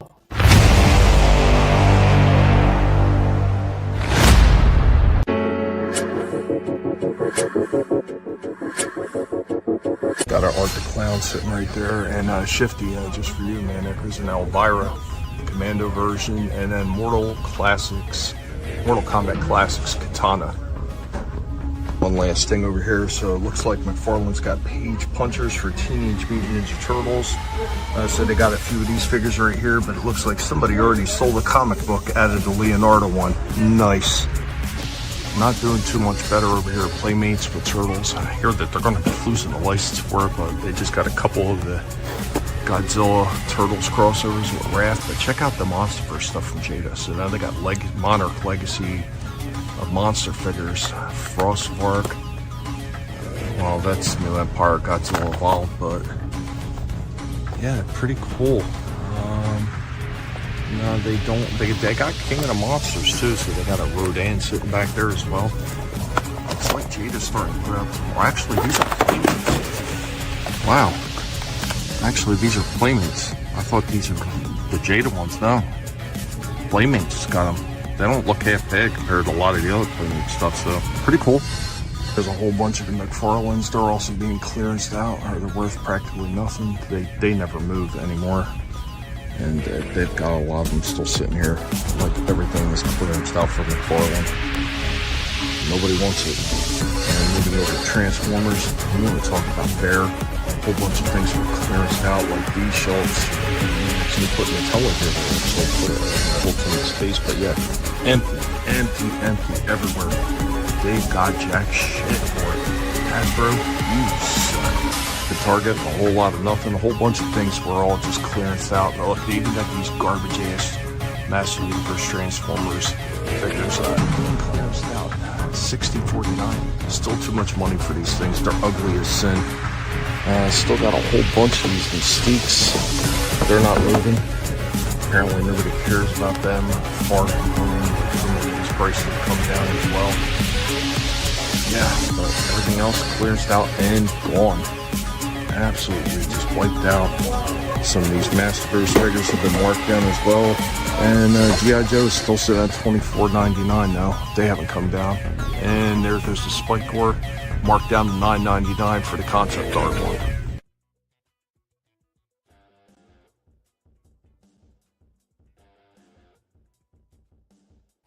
Wow, there's a lot to unpack there. First off, you know what? You know what I'm going to say? First off, what's that? That's not even the right toy hunt. Oh, that's wow. an old one. That's an older one. Mm-hmm. I don't know what happened. Don't remember seeing that one though. Oh, here it is. It's the wrong one. Well, you don't remember seeing that? No. The Nutella stood out. I was going to say, that's why I was going to say, if that's what they're going to start doing with Nutella, I mean, that ain't a bad idea. Mix your chocolates with your... Yeah, Wild Bill for almost 22. Yeah, because that was an older one. Maybe that was one of the weeks that I had something prepared and I didn't have a chance to play it. Maybe because I was away for a while. Mm-hmm. Maybe that's why that was sitting there. Yeah, it's why it's the wrong number. Because most of those toys aren't even there anymore. Like by me, like, they had a lot of shit that was on clearance and then they vanished. Like, yeah, because I number all these things. Mm-hmm. When I create them, I number them all so I can get them in line, so I know where they are in the list. Mm-hmm. And I had 2 number 39s. Oh, that's why I wound up getting confused. So I just looked for 39. I was like, "That's the one I just did." 39, boom, and I picked it up and threw it on for the show. And it was an older one that apparently I didn't even use. I was kind of hoping that the new one actually would have uploaded quickly, but it's still spitting. Yeah, I don't know what happened to this really great internet. It's either that or this computer's just, well, I know the computer's dying. I've been having a lot of problems with this computer lately. It's also StreamYard too. There was something I uploaded like last week, and it was a short clip, and it fucking took like almost 2 solid minutes for it to go. Usually it's way quicker. Well, here's another weird one. So I stop every once in a while. I'll stop on other people's channels if I'm not in the middle of doing a whole bunch of different shit, dealing with the pigs or whatever it is. Mm-hmm. So I've been on a few different people's channels, and while I was watching, I'd go to comment, and my comment would come up for a second and then just disappear. So then I would have to either exit out and then come back in, or I'd have to constantly keep resetting the chat from live chat to top chat and then back to live chat. Wow. just to be able to see my comments. There's a I was on Luke's channel, and he found another thing too that he's using instead of StreamYard. Something called EVMUX. So yeah, maybe we'll look into that too. I don't know. Yeah, you get that a lot too, RR? Okay, yeah, nice. No, it's not just me. Yeah, it's weird. Well, again, they're messing with all the computer shit. Yeah. All right. Here's the this week's toy hunt. So I called this one "Toys Vanishing." That's how I knew this was supposed to be the right one. I don't know how I didn't miss it earlier, but here we go.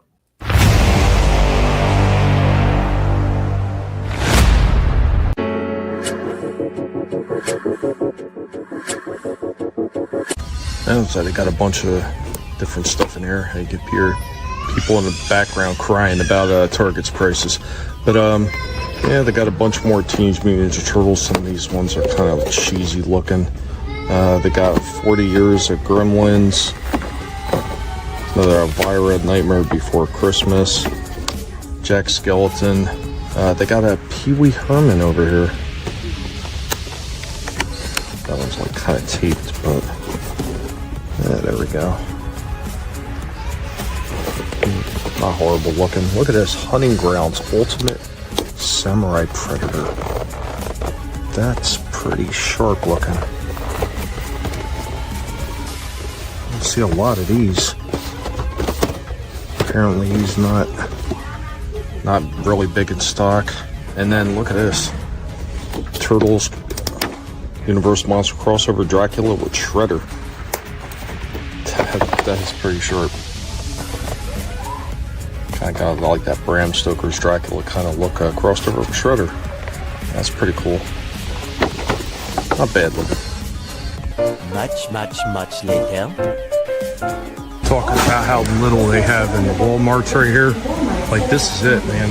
Look at this Transformer shit. They got the Cyber World, and that's about it. They got a few blokies over there, but they don't really have anything. They have these stupid things. There's nothing. Everything else is gone. They got Star Wars. Well, Star Wars is dead anyway, but they got very little for that as well. Their X-Men and everything, their Marvel shit. That is literally it. That little bit right there. That's it. It's all over. Man, they got nothing. It's all trash. It already happened here in Target. They already screwed this stuff up. The toy aisle is definitely shrunk. It is definitely a lot less aisles than it used to be. This looks terrible. They really did shrink it all up. There's almost nothing left now. Looking in this aisle right here, it's probably one of the few aisles that didn't change very much. But all the way down on the other side where they used to have the CDs and all that stuff, where they've gotten rid of a lot of their electronics already, that's where they've got all the Marvel and G.I. Joe Masters of the Universe. But yeah, like, the pickings are slim as usual. They do got the original concept art He-Man sitting up in here. Kind of nifty and everything, but I am not spending $21.99 on it. I'm just tired of spending these exorbitant prices. And those right there, these things have gone up $29.99 for these garbage ass Motu Transformers crossover figures. Absolutely not worth it. $32 for the Starscream one. Like, seriously? Really? Get out of here with that trash.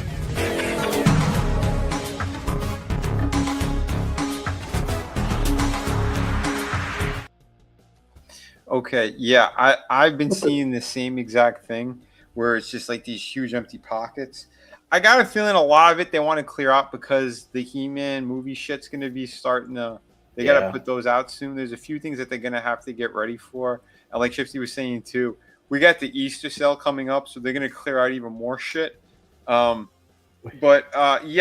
the other point I definitely want to make is price. So you showed one from just a couple of weeks ago, and we saw Transformers at $23.99. Last night I was talking to someone on the phone. I went, oh, let me take a quick look in Target. I was chatting with this dude, and I'm like, holy shit. He's like, what is it? I'm like, they jumped the price already to $27.99 on the G.I. Joe classified stuff, the new ones, like Big Lob, the Night Viper. Yep. And plus tax, people are paying over $30 for shit that they were paying like $22 or $23 for just a couple of weeks earlier. Get out of here, dude! I put it all back. I'm like, I'm not getting any of this shit. The classifieds, they came back at our Walmart a few months ago, and they were $27.99 when they came back. So yeah, they've been that way for a while. But Tommy, you showed something so rare there in the video, and you didn't even touch on it, and you just zoomed off of it, and you had a whole 2 pegs full of WWF superstar figures, which are so hard to find. And I swear to God, there was a Bret Hart sitting there. I was freaking out, and you didn't even zoom in on it or nothing, and you didn't even pay attention to it. Like, God damn, you know how hard those are to find. And I bet you if you got Bret Hart, you probably got Anvil there and all the other ones, man. I'll be honest, I didn't even notice. I care so little about the wrestling stuff anymore. Like I don't even pay attention to them. Yeah, like Vinnie can tell me, those things are worth big money. I'm like, I don't even look at them, Vin. I hate wrestling. Yeah. Well, again, I had the handful of characters that I liked, or the ones, and that was it. Like for me, it's kind of the same. Like I'll take a look if something looks cool. I might film just like the sculpt or whatever. But yeah, I'm not. Well, which set of video was it? The last one that I just played, or was it the one before? This last one. It was the last one that you're saying you've seen the wrestling figures? Yeah, it was the white carded ones that have like the cloth goods. Oh, okay. Well, I can take a look. I can take a look for you next time I go in there. It's like, something I usually just don't pay attention to.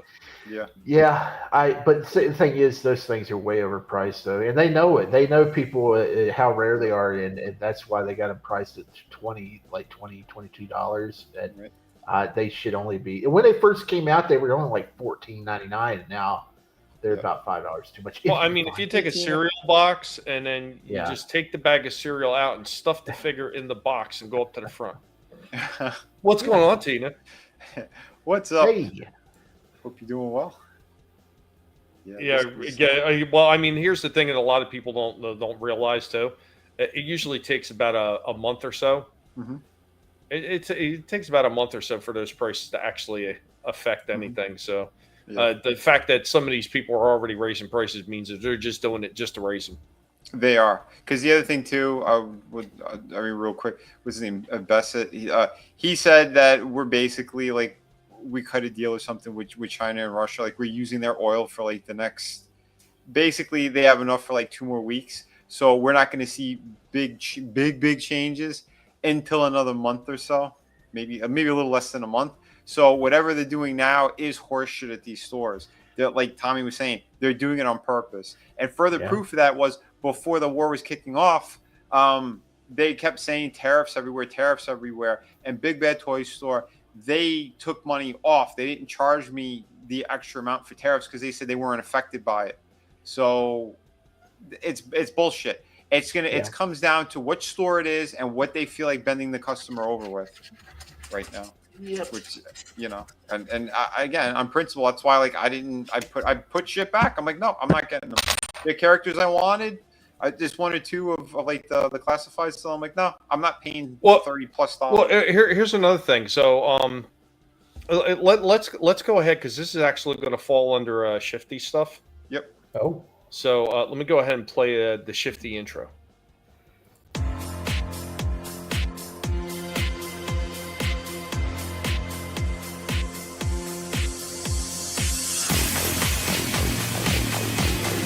Here you can look, browse, peek, touch, feel, taste, smell, do anything you want, take all the time you want. Nobody's going to pressure anybody around here. Wow! That's a low price! I'm sorry, did you say something about a low price? Wow! That's a low price! I know! I'll make that deal. How about you bitch? You make that deal? I'd make that deal. I don't blame you. Damn good deal. I'd buy that for $1. Shoot. At that price, Burnett can scream all he wants. I find your lack of faith disturbing. Come on, what's going on? The whole order's been prepaid. Sold. Such a great intro. And we aim to try to please with some of these interests. So I want to talk real quick. So we were talking about the ridiculous store prices, and I'm going to hand it off to Shifty, anything he has to say, because this is his show segment. So the one thing I wanted to add in there is we were talking about the ridiculous prices in store, especially with a lot of the NECA stuff. Yet if you go on Big Bad Toy Store, and the only reason I know this is because they had just recently put something out that's a new Jason figure for one of the movies they haven't done yet. And it's at the $34 mark on Big Bad Toy Store, where it's like $39 if you get it in store. Wow. No, it's 7. Is it 7? It's 7. It's 8. It's 8. Okay. Yeah, it's Manhattan. Yeah. Neat. But yeah, 34 to pre-order on Big Bad Toy Store, where it's like 30, like 37, 38, 39, whatever the hell it is in store. Yeah, and if you do the loot thing, I mean, you're saving on some of that shipping and stuff too. So yeah. Yep. That's way better. But by all means, Shifty. Wait. Is it 8 or is it 7? Because in 8 he has 8. the rip. It's Manhattan because it's the one where he's got the melted face. You remember when he's got that face that pops out of the freaking sewage water? It's like, and he looks all wet and it's super dark, right? The costume. Yep. Yeah, it's all slick. And what's going on, Keely? What's up, buddy? Definitely 8. Speaking of NECA, I just saw today that they have a deal on their website where they have all the movie figures and stuff, and these are kind of high dollar sets. You buy 2, you get 1 free. Walmart has something going on, like a holothon. It's like their nerd convention stuff going on. I really haven't paid much attention to it. Target, I accidentally told you guys that the sale was last weekend. No, it's this weekend. The banner's up and it's coming this weekend. It's the Target, the big Easter sale. I don't know exactly what the savings will be, but last year they were massive. And now we'll get into some stuff that's coming up. I saved some stuff here. Let me find it. Come on, load up for me. Hold up.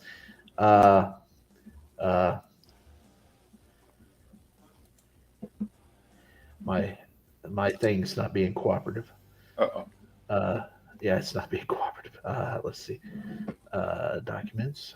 Let's see. Yeah, Kelly. Why he's trying to get his thoughts together. The prices are up. Okay, we're going to start off with something for Tommy here. Oh man, that was one of the ones that I was actually going to pull up too. So let me go ahead and delete that from the. That was cool. There's a lot of colors going on in that right there. I don't know what that is, but that is actually Monstructor. So in the end of the G1, they actually had what was called Pretenders, and these were little robots that were inside a fake Pretender shell. So you'd have the Pretender shell, and you kind of split the back open. You pull the little figure out, and he would transform into a robot.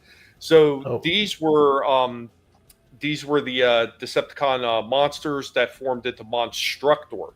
Now, in the Transformers lore, this is one of the earliest combiners, and he's like mad because the experiment that Shockwave used to create him, it drove all the components insane. So when they form into this, he's literally a raving monster. He's a lunatic. The one big problem that I have with this is an $85 set, because this is the core class Dinobot set repurposed for the most part. Oh, shit! But he looks cool. That story's cool, though, by the way. I mean, don't get me wrong. They made changes, and it looks pretty cool. But, yeah, I mean, it's a core class set for $85. Yeah. And Happy, good to see you, Happy. It's a shame you missed it earlier. I did wind up being able to do Sunman. So I'll release it as a regular video later on. But, of course, as always, I show it here on Collectible Past first. And thanks for the suggestion. Absolutely. Yeah, definitely. Yeah, be sure, when this is done, re-watch it from the beginning. You want her? Yeah, I want her.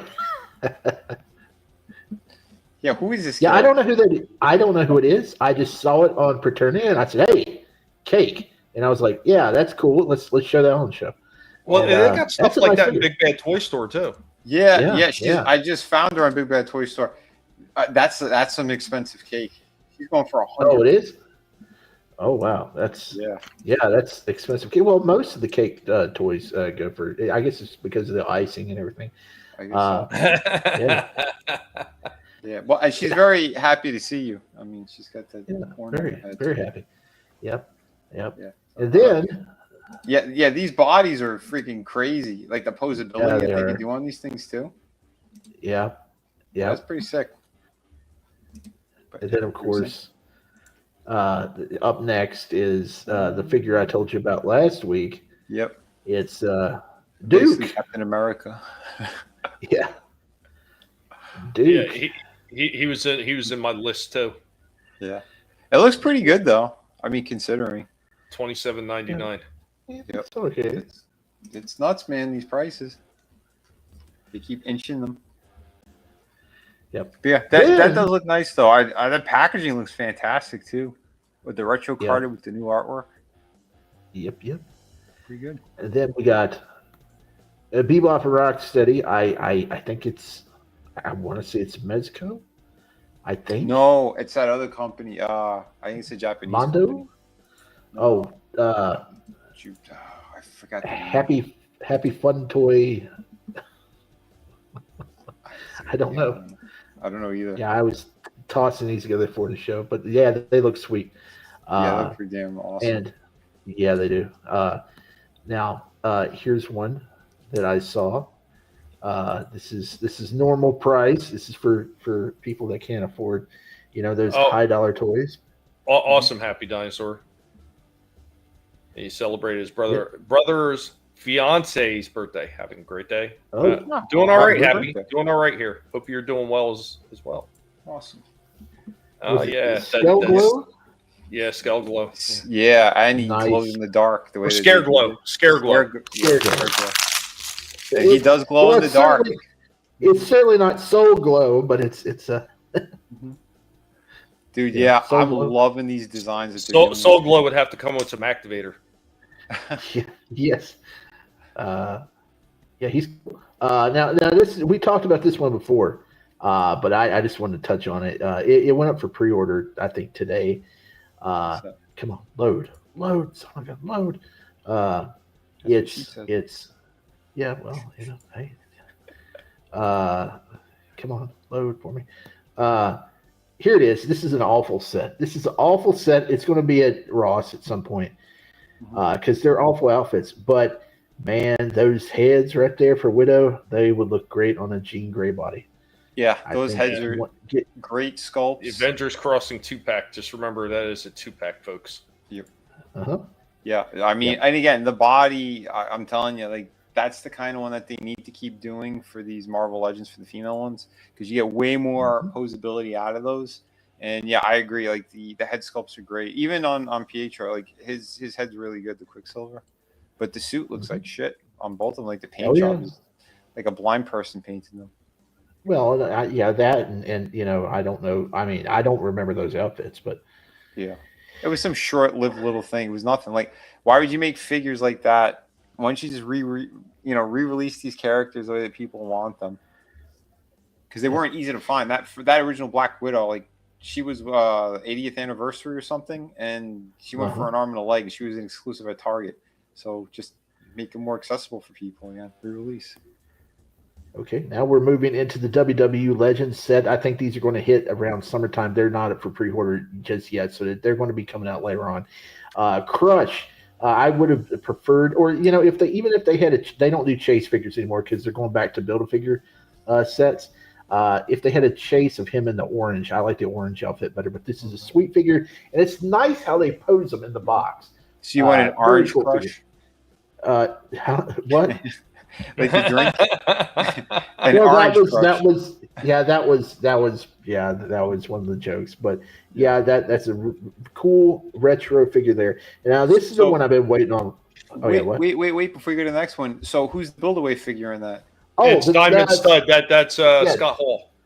Diamond Stud, which you can easily make right now because all it is a diamond on the crotch and stud on his butt. And you could easily make that now because Lord knows there's like 50 different Scott Hall and Razor Ramon figures. Yeah. So, yeah. So yeah, I've been waiting for this one. Bull Nakano, I'm not crazy about the face because she looks a little bit too stereotypical Asian with the teeth. But still, she looks cool. I rather that they went with her rock T-shirt outfit. She used to wear like rock T-shirts with the cut-off sleeves. Yeah, I remember. Like the leg warmers. Very cool figure. I think her first American figure that she's ever had. Wow. They just inducted her into the Hall of Fame a couple years back, and it was kind of sad because the Hall of Fame was scheduled at like 1 o'clock in the morning, and she was inducted at like 2 o'clock, and people were dead tired, and they were leaving the arena, and it was a mess. Triple H did not know what he was doing like most of the time, and yeah, it was a mess. Yeah, that's just being disrespectful to those people. Are you saying that I don't know how to run the show? Yes. Yes. Okay, now this one has sparked controversy backstage at the Collectable Past Toy Show. No, it didn't. Tommy was making great jokes.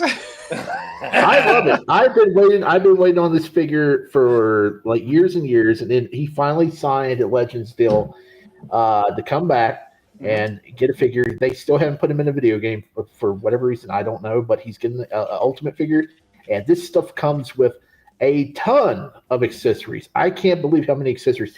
You got the crown, you got two 2x4s, you got the T-shirt, 6 hands, 3 heads, American flag. Oh, hold on. Comes with 1 head and 3 retard faces. Well, I mean, that was Hacksaw. I mean, come on. Come on. They could have done a better job. I mean, I think the paint application was terrible on the beard. The body is all wrong, man. Yeah.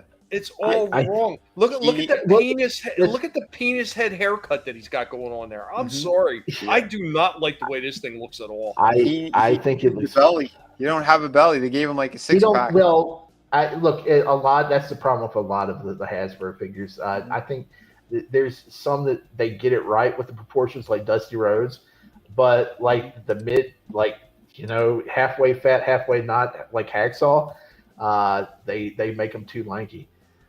But I may be able to fix him up a little bit. Still, I think he looks fine.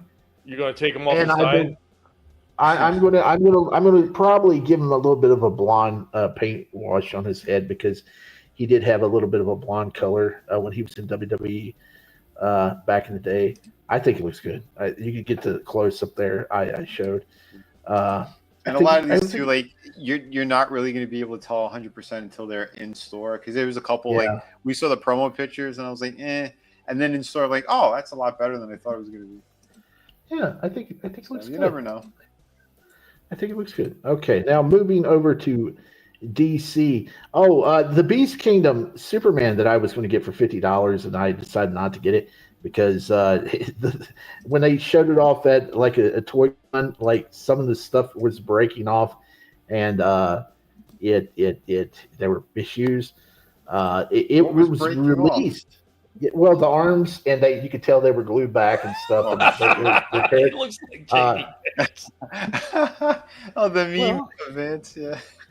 But they released that one, the traditional colors here recently, and it looks pretty decent.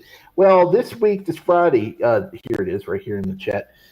They have the black suit Superman is coming out, and he looks pretty good. He's going to probably be about $50, and he looks nice now. But these are all like 8 inches, right? 8 inches, and then at the same time, toward Mr. Pickleman, he's coming out with his, and look how crappy his looks. And let's see if you can spot the what he did. Let's see, where is it? Here it is. Here's Mr. Pickleman. I like pickles. Check it out. What the hell did they put on him? Yeah, and he don't even have his silver boots. And they put like this He-Man get up on him or whatever, and it's covering up the S. I don't get it. That's shit. And they just reused the head from that other Superman, the one that you were going to get, the pinch puncher. Yes. Look, that's way better. Just go spend the extra $25 or whatever and get that. But the problem is, you can't really put the Beast Kingdom into your collection because he's a different scale. Well, just have him sitting back a few inches so it'll Or scale. flying. Yeah. Let's see. We're gonna go with this one next. Let me pull up. Now, I did not pull the image that you threw into the group. He announced a lot of crappy figures. This one is cool though. I think this is Vigilante. It's an old timey character, Western character, and you can make a Rocketeer out of that one. Oh, you definitely could. I mean, to have like a cowboy figure, that's cool. But isn't this the one that they brought back and made gay? Hell if I know. I'm pretty sure they did. I think they did a mini gay cowboy. Yeah, I think they did. Yeah, a mini series like a couple years back, maybe 6 or 7 years ago. And I'm pretty sure that was the character they ended up doing that with. But I'm sure he likes pickles too. There's another picture. I do like that they have like the soft good thing for the like handkerchief for the face. That's okay, cool. Now brace yourselves, everybody. I mean, you may want to be sitting down for this one. Oh, the super.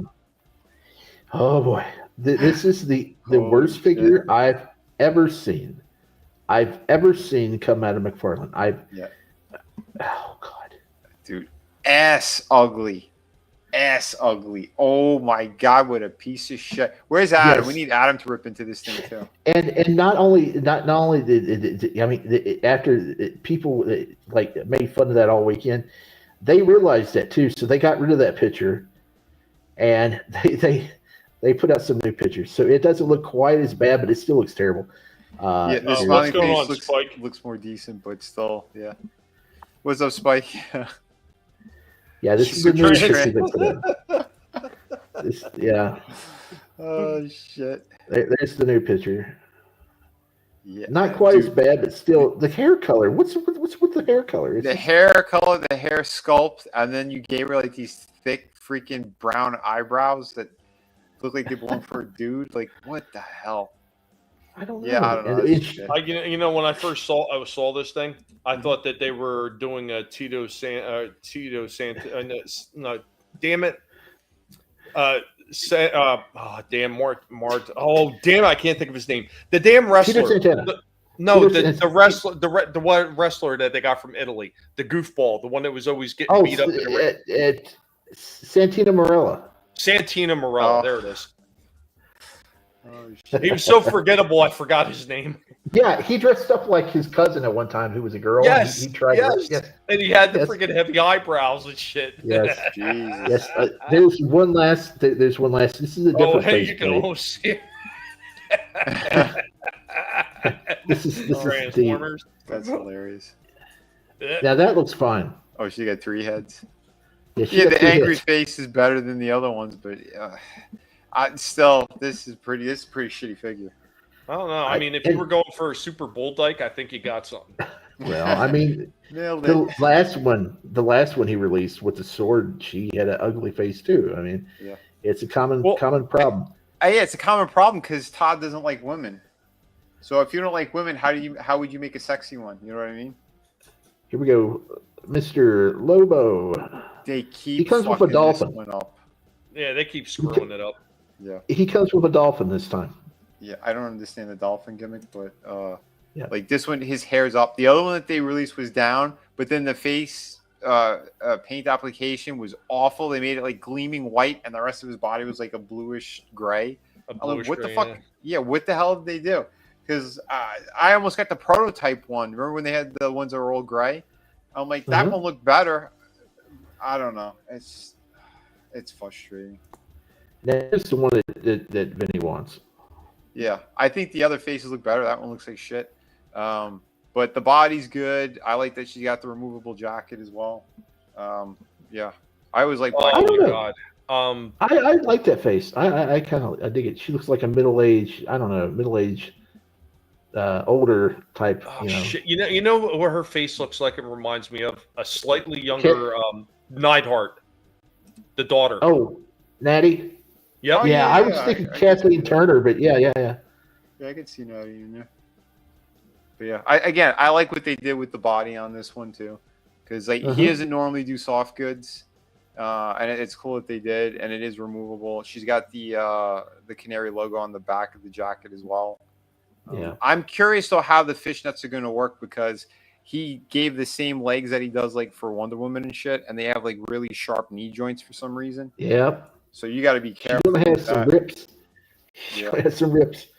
I think so. Okay, the big one, the big one that everybody wanted, but nobody's getting. Yeah, it's such a disappointment. It's such a disappointment. Spike sees it too. Oh my God, that is Natty's face. Everybody wanted this, and now it's sold out within minutes.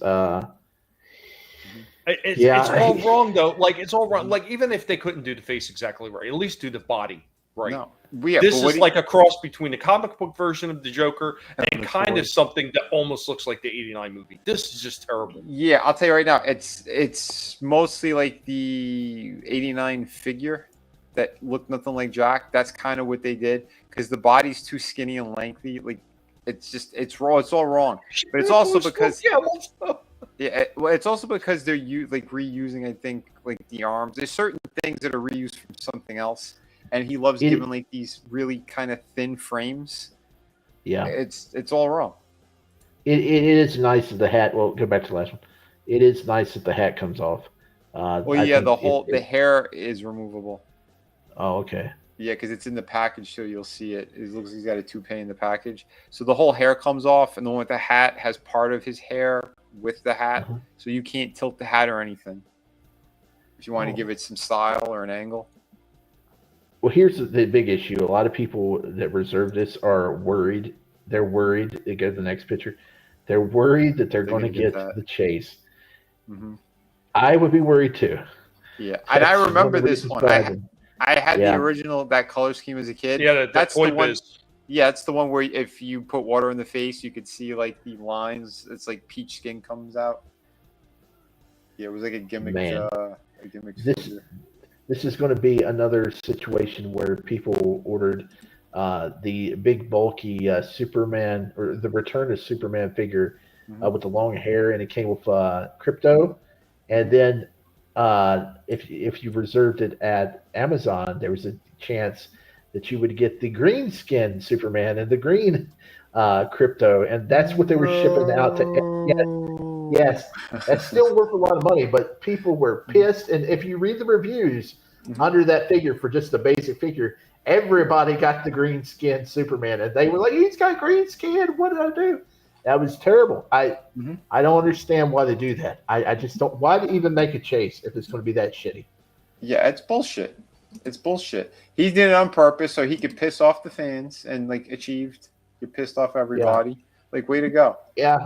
And then Mattel used to do that with the WWE figures, and it pisses me off to high heavens, because the chases for Vader and Yokozuna are the outfits that you want, and you could never find them in Target, and you could never find the chase. And then now they're going for like $50 or more online, and I'm not paying $50 for a wrestling figure. I'm not doing that. Oh, exactly. I'm not doing it. Oh, and here's the other kicker too. So we're gonna have the same issue with Black Canary, because apparently there's a platinum version too, where she has like grayish pantyhose instead of the fishnets, and I think that like the upper torso is different too, and she has black gloves. So they did another version of her. So now, if you pre-ordered her, like, which one are you gonna get? Here, I got a few more things for you. Cool. So this just came through today. They got Zanya and the other thing going on right there. So Zanya is actually coming with the swamp skier. Where is she from? Because I don't remember her in the cartoon. She is Zartan's daughter. So it's much later on. It's sometime in the 90s. They actually introduced this character into the G.I. Joe toy line.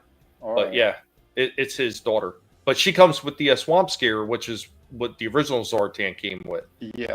She doesn't look bad. She comes with some pretty cool accessories. She comes with the original face mask that the original one had. Like I don't like the lefty hair, but like the body's good. They have a lot of reuse too from Zarana on that one, but it's still, that's a good buck. And like you said, yeah, the accessories are awesome.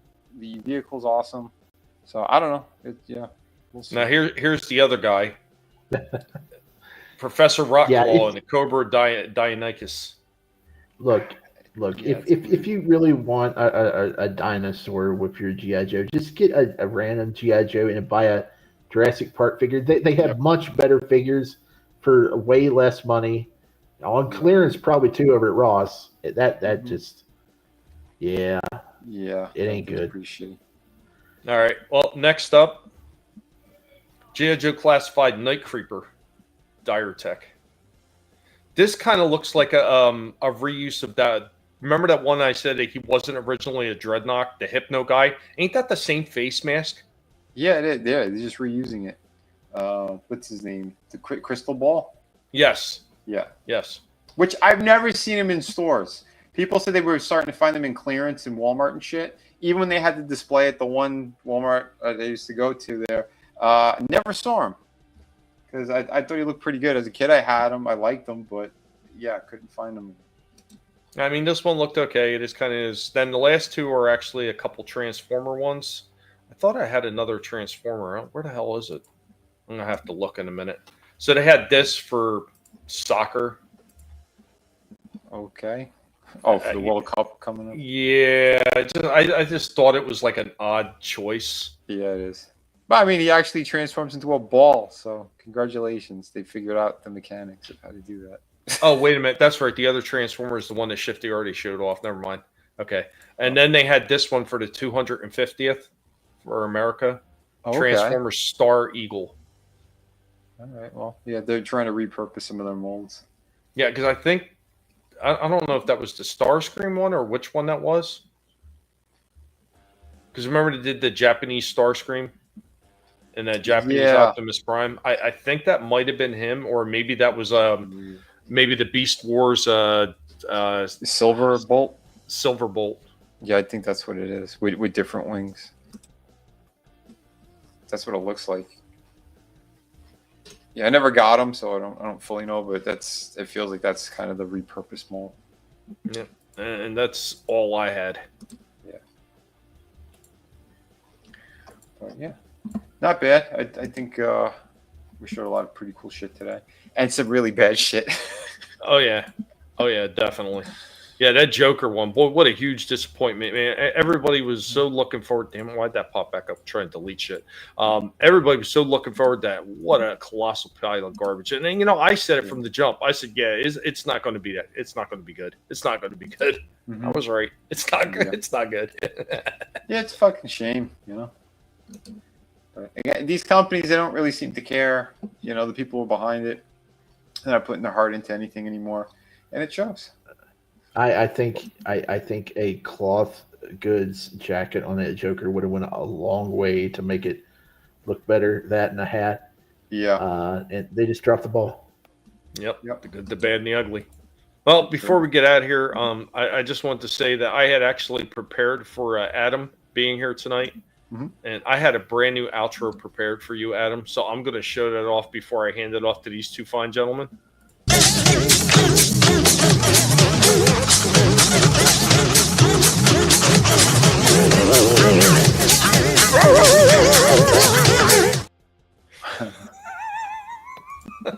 Oh, that was great. I don't know why that cracked me up so much, but it just did. Oh, that's perfect. All right, man. Let's go ahead. These guys got a few things that they want to say to you, so bam! Listen to me! Get me out of here, you fool! Too late, fools! Say nothing, Baroness. I saw the entire catastrophe. Hey, had a lot of fun tonight. Thanks for having me. And as always, best wishes go out to Slasher. I hope you're doing okay. I hope you're doing better. And Sunday night, let's see, over on the Real Review 3000 and Honstar YT, we have the weekly wrap up and Jackbox Fun Night. We play What the Dub and Jackbox games. Get in the chat. We'll try to get you in there and have some fun. Usually starts about 8 o'clock. And thanks for having me. Thank you, Shifty, man. Another fine episode in the books. And always a pleasure to be able to work with you fine gentlemen. And Go ahead and throw this guy up. Not bad for an old timer. Old timer. Yeah, old timer. Don't you dare call me an old timer. But guys, thank you so much for being here. Could have spent your time anywhere you chose to spend it here with us, and it does mean an awful lot, and especially these trying and uncertain times where everybody's just being a total pain in the ass. And there's still people slamming their genitalia in car doors because they're trying to be louder than the next person and trying to be more offended and misery tube harder than anybody else has ever misery tube before in their life. God bless you and carry on, you retards. I'm still not going to do it. I don't care if it would make me $1 million overnight. I'm not going to do it. You know, you got to have freaking a little bit of respect and a little bit of pride in what you're doing. And that's exactly what I do. I respect everybody that comes in here and they give their opinion, and everybody that hangs out and watches just for the damn fun of it, because that's what it's all about, man. If it doesn't start there, the rest of it's worthless. I mean, especially if you're just doing it all for money, man. You're just pathetic. You just go grift somewhere else, because I don't want to hear it. But thank you so much for being here. And I know in the coming weeks, there's a possibility where we may be having some more special guests popping on, man. Looking forward to that. Hopefully we get some cool people that are stopping in. And maybe past guests that have stopped in previously are going to come back around when they have a chance. And I know time is tight and it's at a premium for everybody right now. But, man, you know, really do appreciate you guys whenever you have the time to stop in and say hi to all of us. As a matter of fact, one of the other people that I had prepared for, just in case he showed up today, was Chris Fisk. This is to inform you that you're about to become the proud father of a 5-year-old Korean boy. Hurry up and buy! Hurry up and buy! That would have been for Chris on his way out as well. The pig is always up to something that is no good. You can be guaranteed of that. Guys, thank you so much for being here. Remember to keep sharing the links out there for this show, because this got to be enjoyed by everybody, because this is what we're doing. We're having fun here. This is, you know, we're engaging with you. We're having a good time. Unfortunately, the Wiener Dog clan wasn't able to hang out the entire time. And I did talk to Slasher. I will say this much. Slasher is doing much better. You know, in his own time, when he's feeling well enough, you know, hopefully he'll be back. You know, nobody's going to rush him, and I know I'm not going to. So, yeah. Thank you so much, guys. Remember, never let anybody tell you what you can and can't say, what you should or should not think, because your silence and your compliance gives consent, and that shit ain't allowed in the pig house, man. Anyway, I'm going to pass it over to my man, because he's got to say goodbye. I'm just saying goodbye. Save your energy. So long. Here's one Starscream's been saving for you. Hey, everybody. Yes, we got some cool stuff going on, too, by the way. We got an awesome Kickstarter. If you haven't seen it, here it is. The link is in the chat. We're getting the numbers up, and it's awesome because we got to hit some stretch goals now. I want to unlock some cool stuff for everybody. So if you haven't seen the campaign yet, here we are. Yeah, we're at 4,300 bucks here. If we hit 5K, that's when we start unlocking some stuff. So we're gonna get new prints and things like that. The more it goes up, the more cool shit you guys are gonna get. So remember, jump on this campaign. We are ready for print. Like this, all the artwork is done. You know, so if you want some quality stuff, we have it here. We got City of Venus. I put the other campaigns on. I'm sorry, the other books on this campaign as well. So Through the Woods, Shot of the Kraken.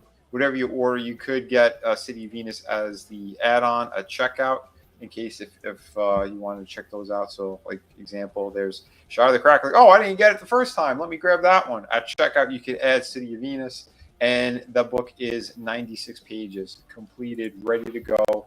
Issues 1 and 2, oversized, awesome project. I'm telling you, you're gonna want it. You're gonna want it. It looks excellent. Again, you click the trailer when you want to, but I'm not going to play it here because we'll probably play it tomorrow a bunch. I do have a Friday Underground stream we're going to be showing. So, yeah, I'll have Dave Brink on from Perfect 10. He's got another project as well that's out there. So, yeah, do your shopping. It's the end of the week. You know, I know you get your paychecks. You're ready to spend some money. But, yeah. So, yeah, the stretch goals is the first one we're going to be unlocking. And come on. I know we could do it. I believe in you all. And I hope you believe in me because top quality. We have finished product. You're not waiting years and years. No, you know, there's so many people who want to scam you and, you know, they think it's cute to do their YouTube channel and attack people. and not fulfill any projects. Well, and we don't actually, forget the slam genitalia and car doors. I mean, come on, people. Let's help Vinnie out, man. I know he's already got this thing funded, but let's go ahead and let's push him a little bit further. Let's make sure that Vinnie gets his goals stretched all the way out like they should be. Absolutely. Damn That's it. what we need. That's what we got a winning formula right here. Completed books and no bullshit. You know, they can keep their drama. We got awesome products. So yes, I believe in it. Thank you, Chaos. Thank you, everyone out there, everyone who has been supporting the project too. We got 36 days left, so let's do it. Again, it's only on Kickstarter, by the way. I cannot remove the one off of Indiegogo. Indiegogo is a shit platform that got destroyed because of scummy people. And yeah, if you want all my products and stuff, this is going to be the best place to get it right now is Kickstarter. So jump on this one, help me out. Yeah.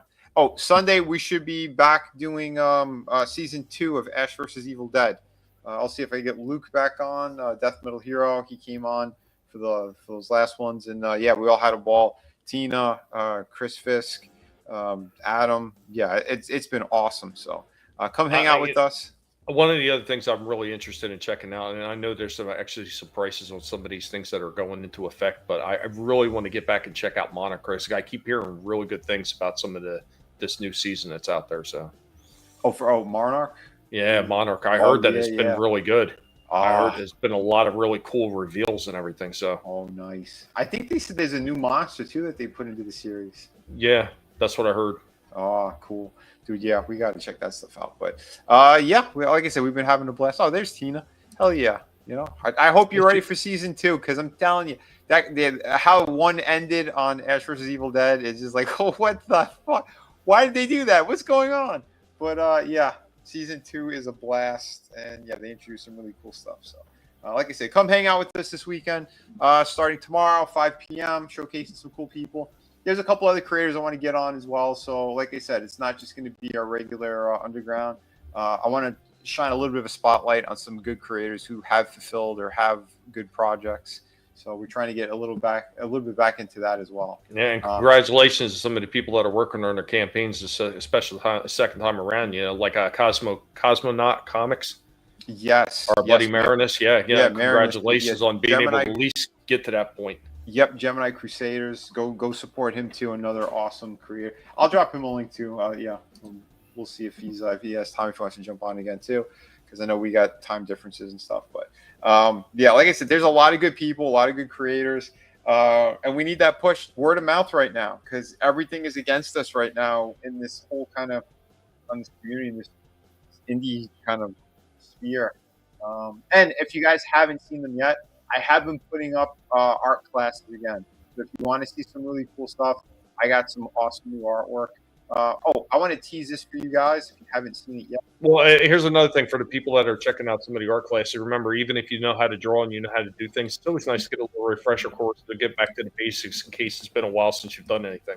Oh, for sure. And I'm trying to do like beginner steps as well. So I'll have you'll see like the mannequin kind of stick figure drawing. I'll show you how to do there's a couple different ways to approach artwork. So I have stick figure method, box method. I'll start to get more in depth again, but I figured let me do the shorts because they're quick. So like these fast little art class lessons. If you want more in depth, more thorough, you could go back and watch like my whole anatomy breakdowns, all that stuff. But I do intend to make longer ones and better ones for you guys. There's a couple that I'm sort of in the middle of doing as well. So like I said, I'm still trying to give back as much as I could because I thought that's what creators are supposed to do. And regardless, you know, we're doing it here. So yeah, here's a cool little piece that I got. This one's going to be going up on the campaign soon. I'm actually using acrylic paint markers. So this is paint markers and some black pen work. And yeah, so you can see a little bit of a shine going on in the metal. So yeah, nice. On the metal, on the hair, the red and yellow, that's just regular acrylic kind of paint marker. But the one on his face and his head, that's all metallic. So again, I'm trying something different. Well, dude, you know, I was talking about some of those metallic paint markers a while ago because I was using a lot of them on those battle bots, and some of the freaking detailing that I was able to get into them with those markers look absolutely fantastic. Yeah. Oh, here's a tip: if you're looking for those, check out Ross or TJ Maxx. those type of stores, they have like a little section where you get some art supplies, and they're usually pretty good price. They're like between like $12.99 and $14.99, depending on like the box set, and you get anywhere from like 24 markers to 36 markers. So yeah, there you go. There's a little tip for everyone, especially if not. Again, you could use these on toys. I mean, I've used some of these acrylic paint markers to touch up figures, and they hold really well. So yeah, there you go. So thank you, everyone. Yeah, guys on pan, and big shout out to Adam too. Hope everything's all right, and yeah, good stuff here. Hopefully we get to have you hanging out for a little bit longer, and you can be able to show something off. Yeah. But guys, thanks for being here, and of course we'll be back next week. Same crazy time, same crazy nonsense with us bringing absolute fun with the plastic that we enjoy to be able to collect. Because remember, it's not about your age, it's about how much you enjoy the stuff that you're picking up and how much it means to you every single time. Guys, we'll catch you next time. Later, y'all. Peace.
You better run, Mojito. What?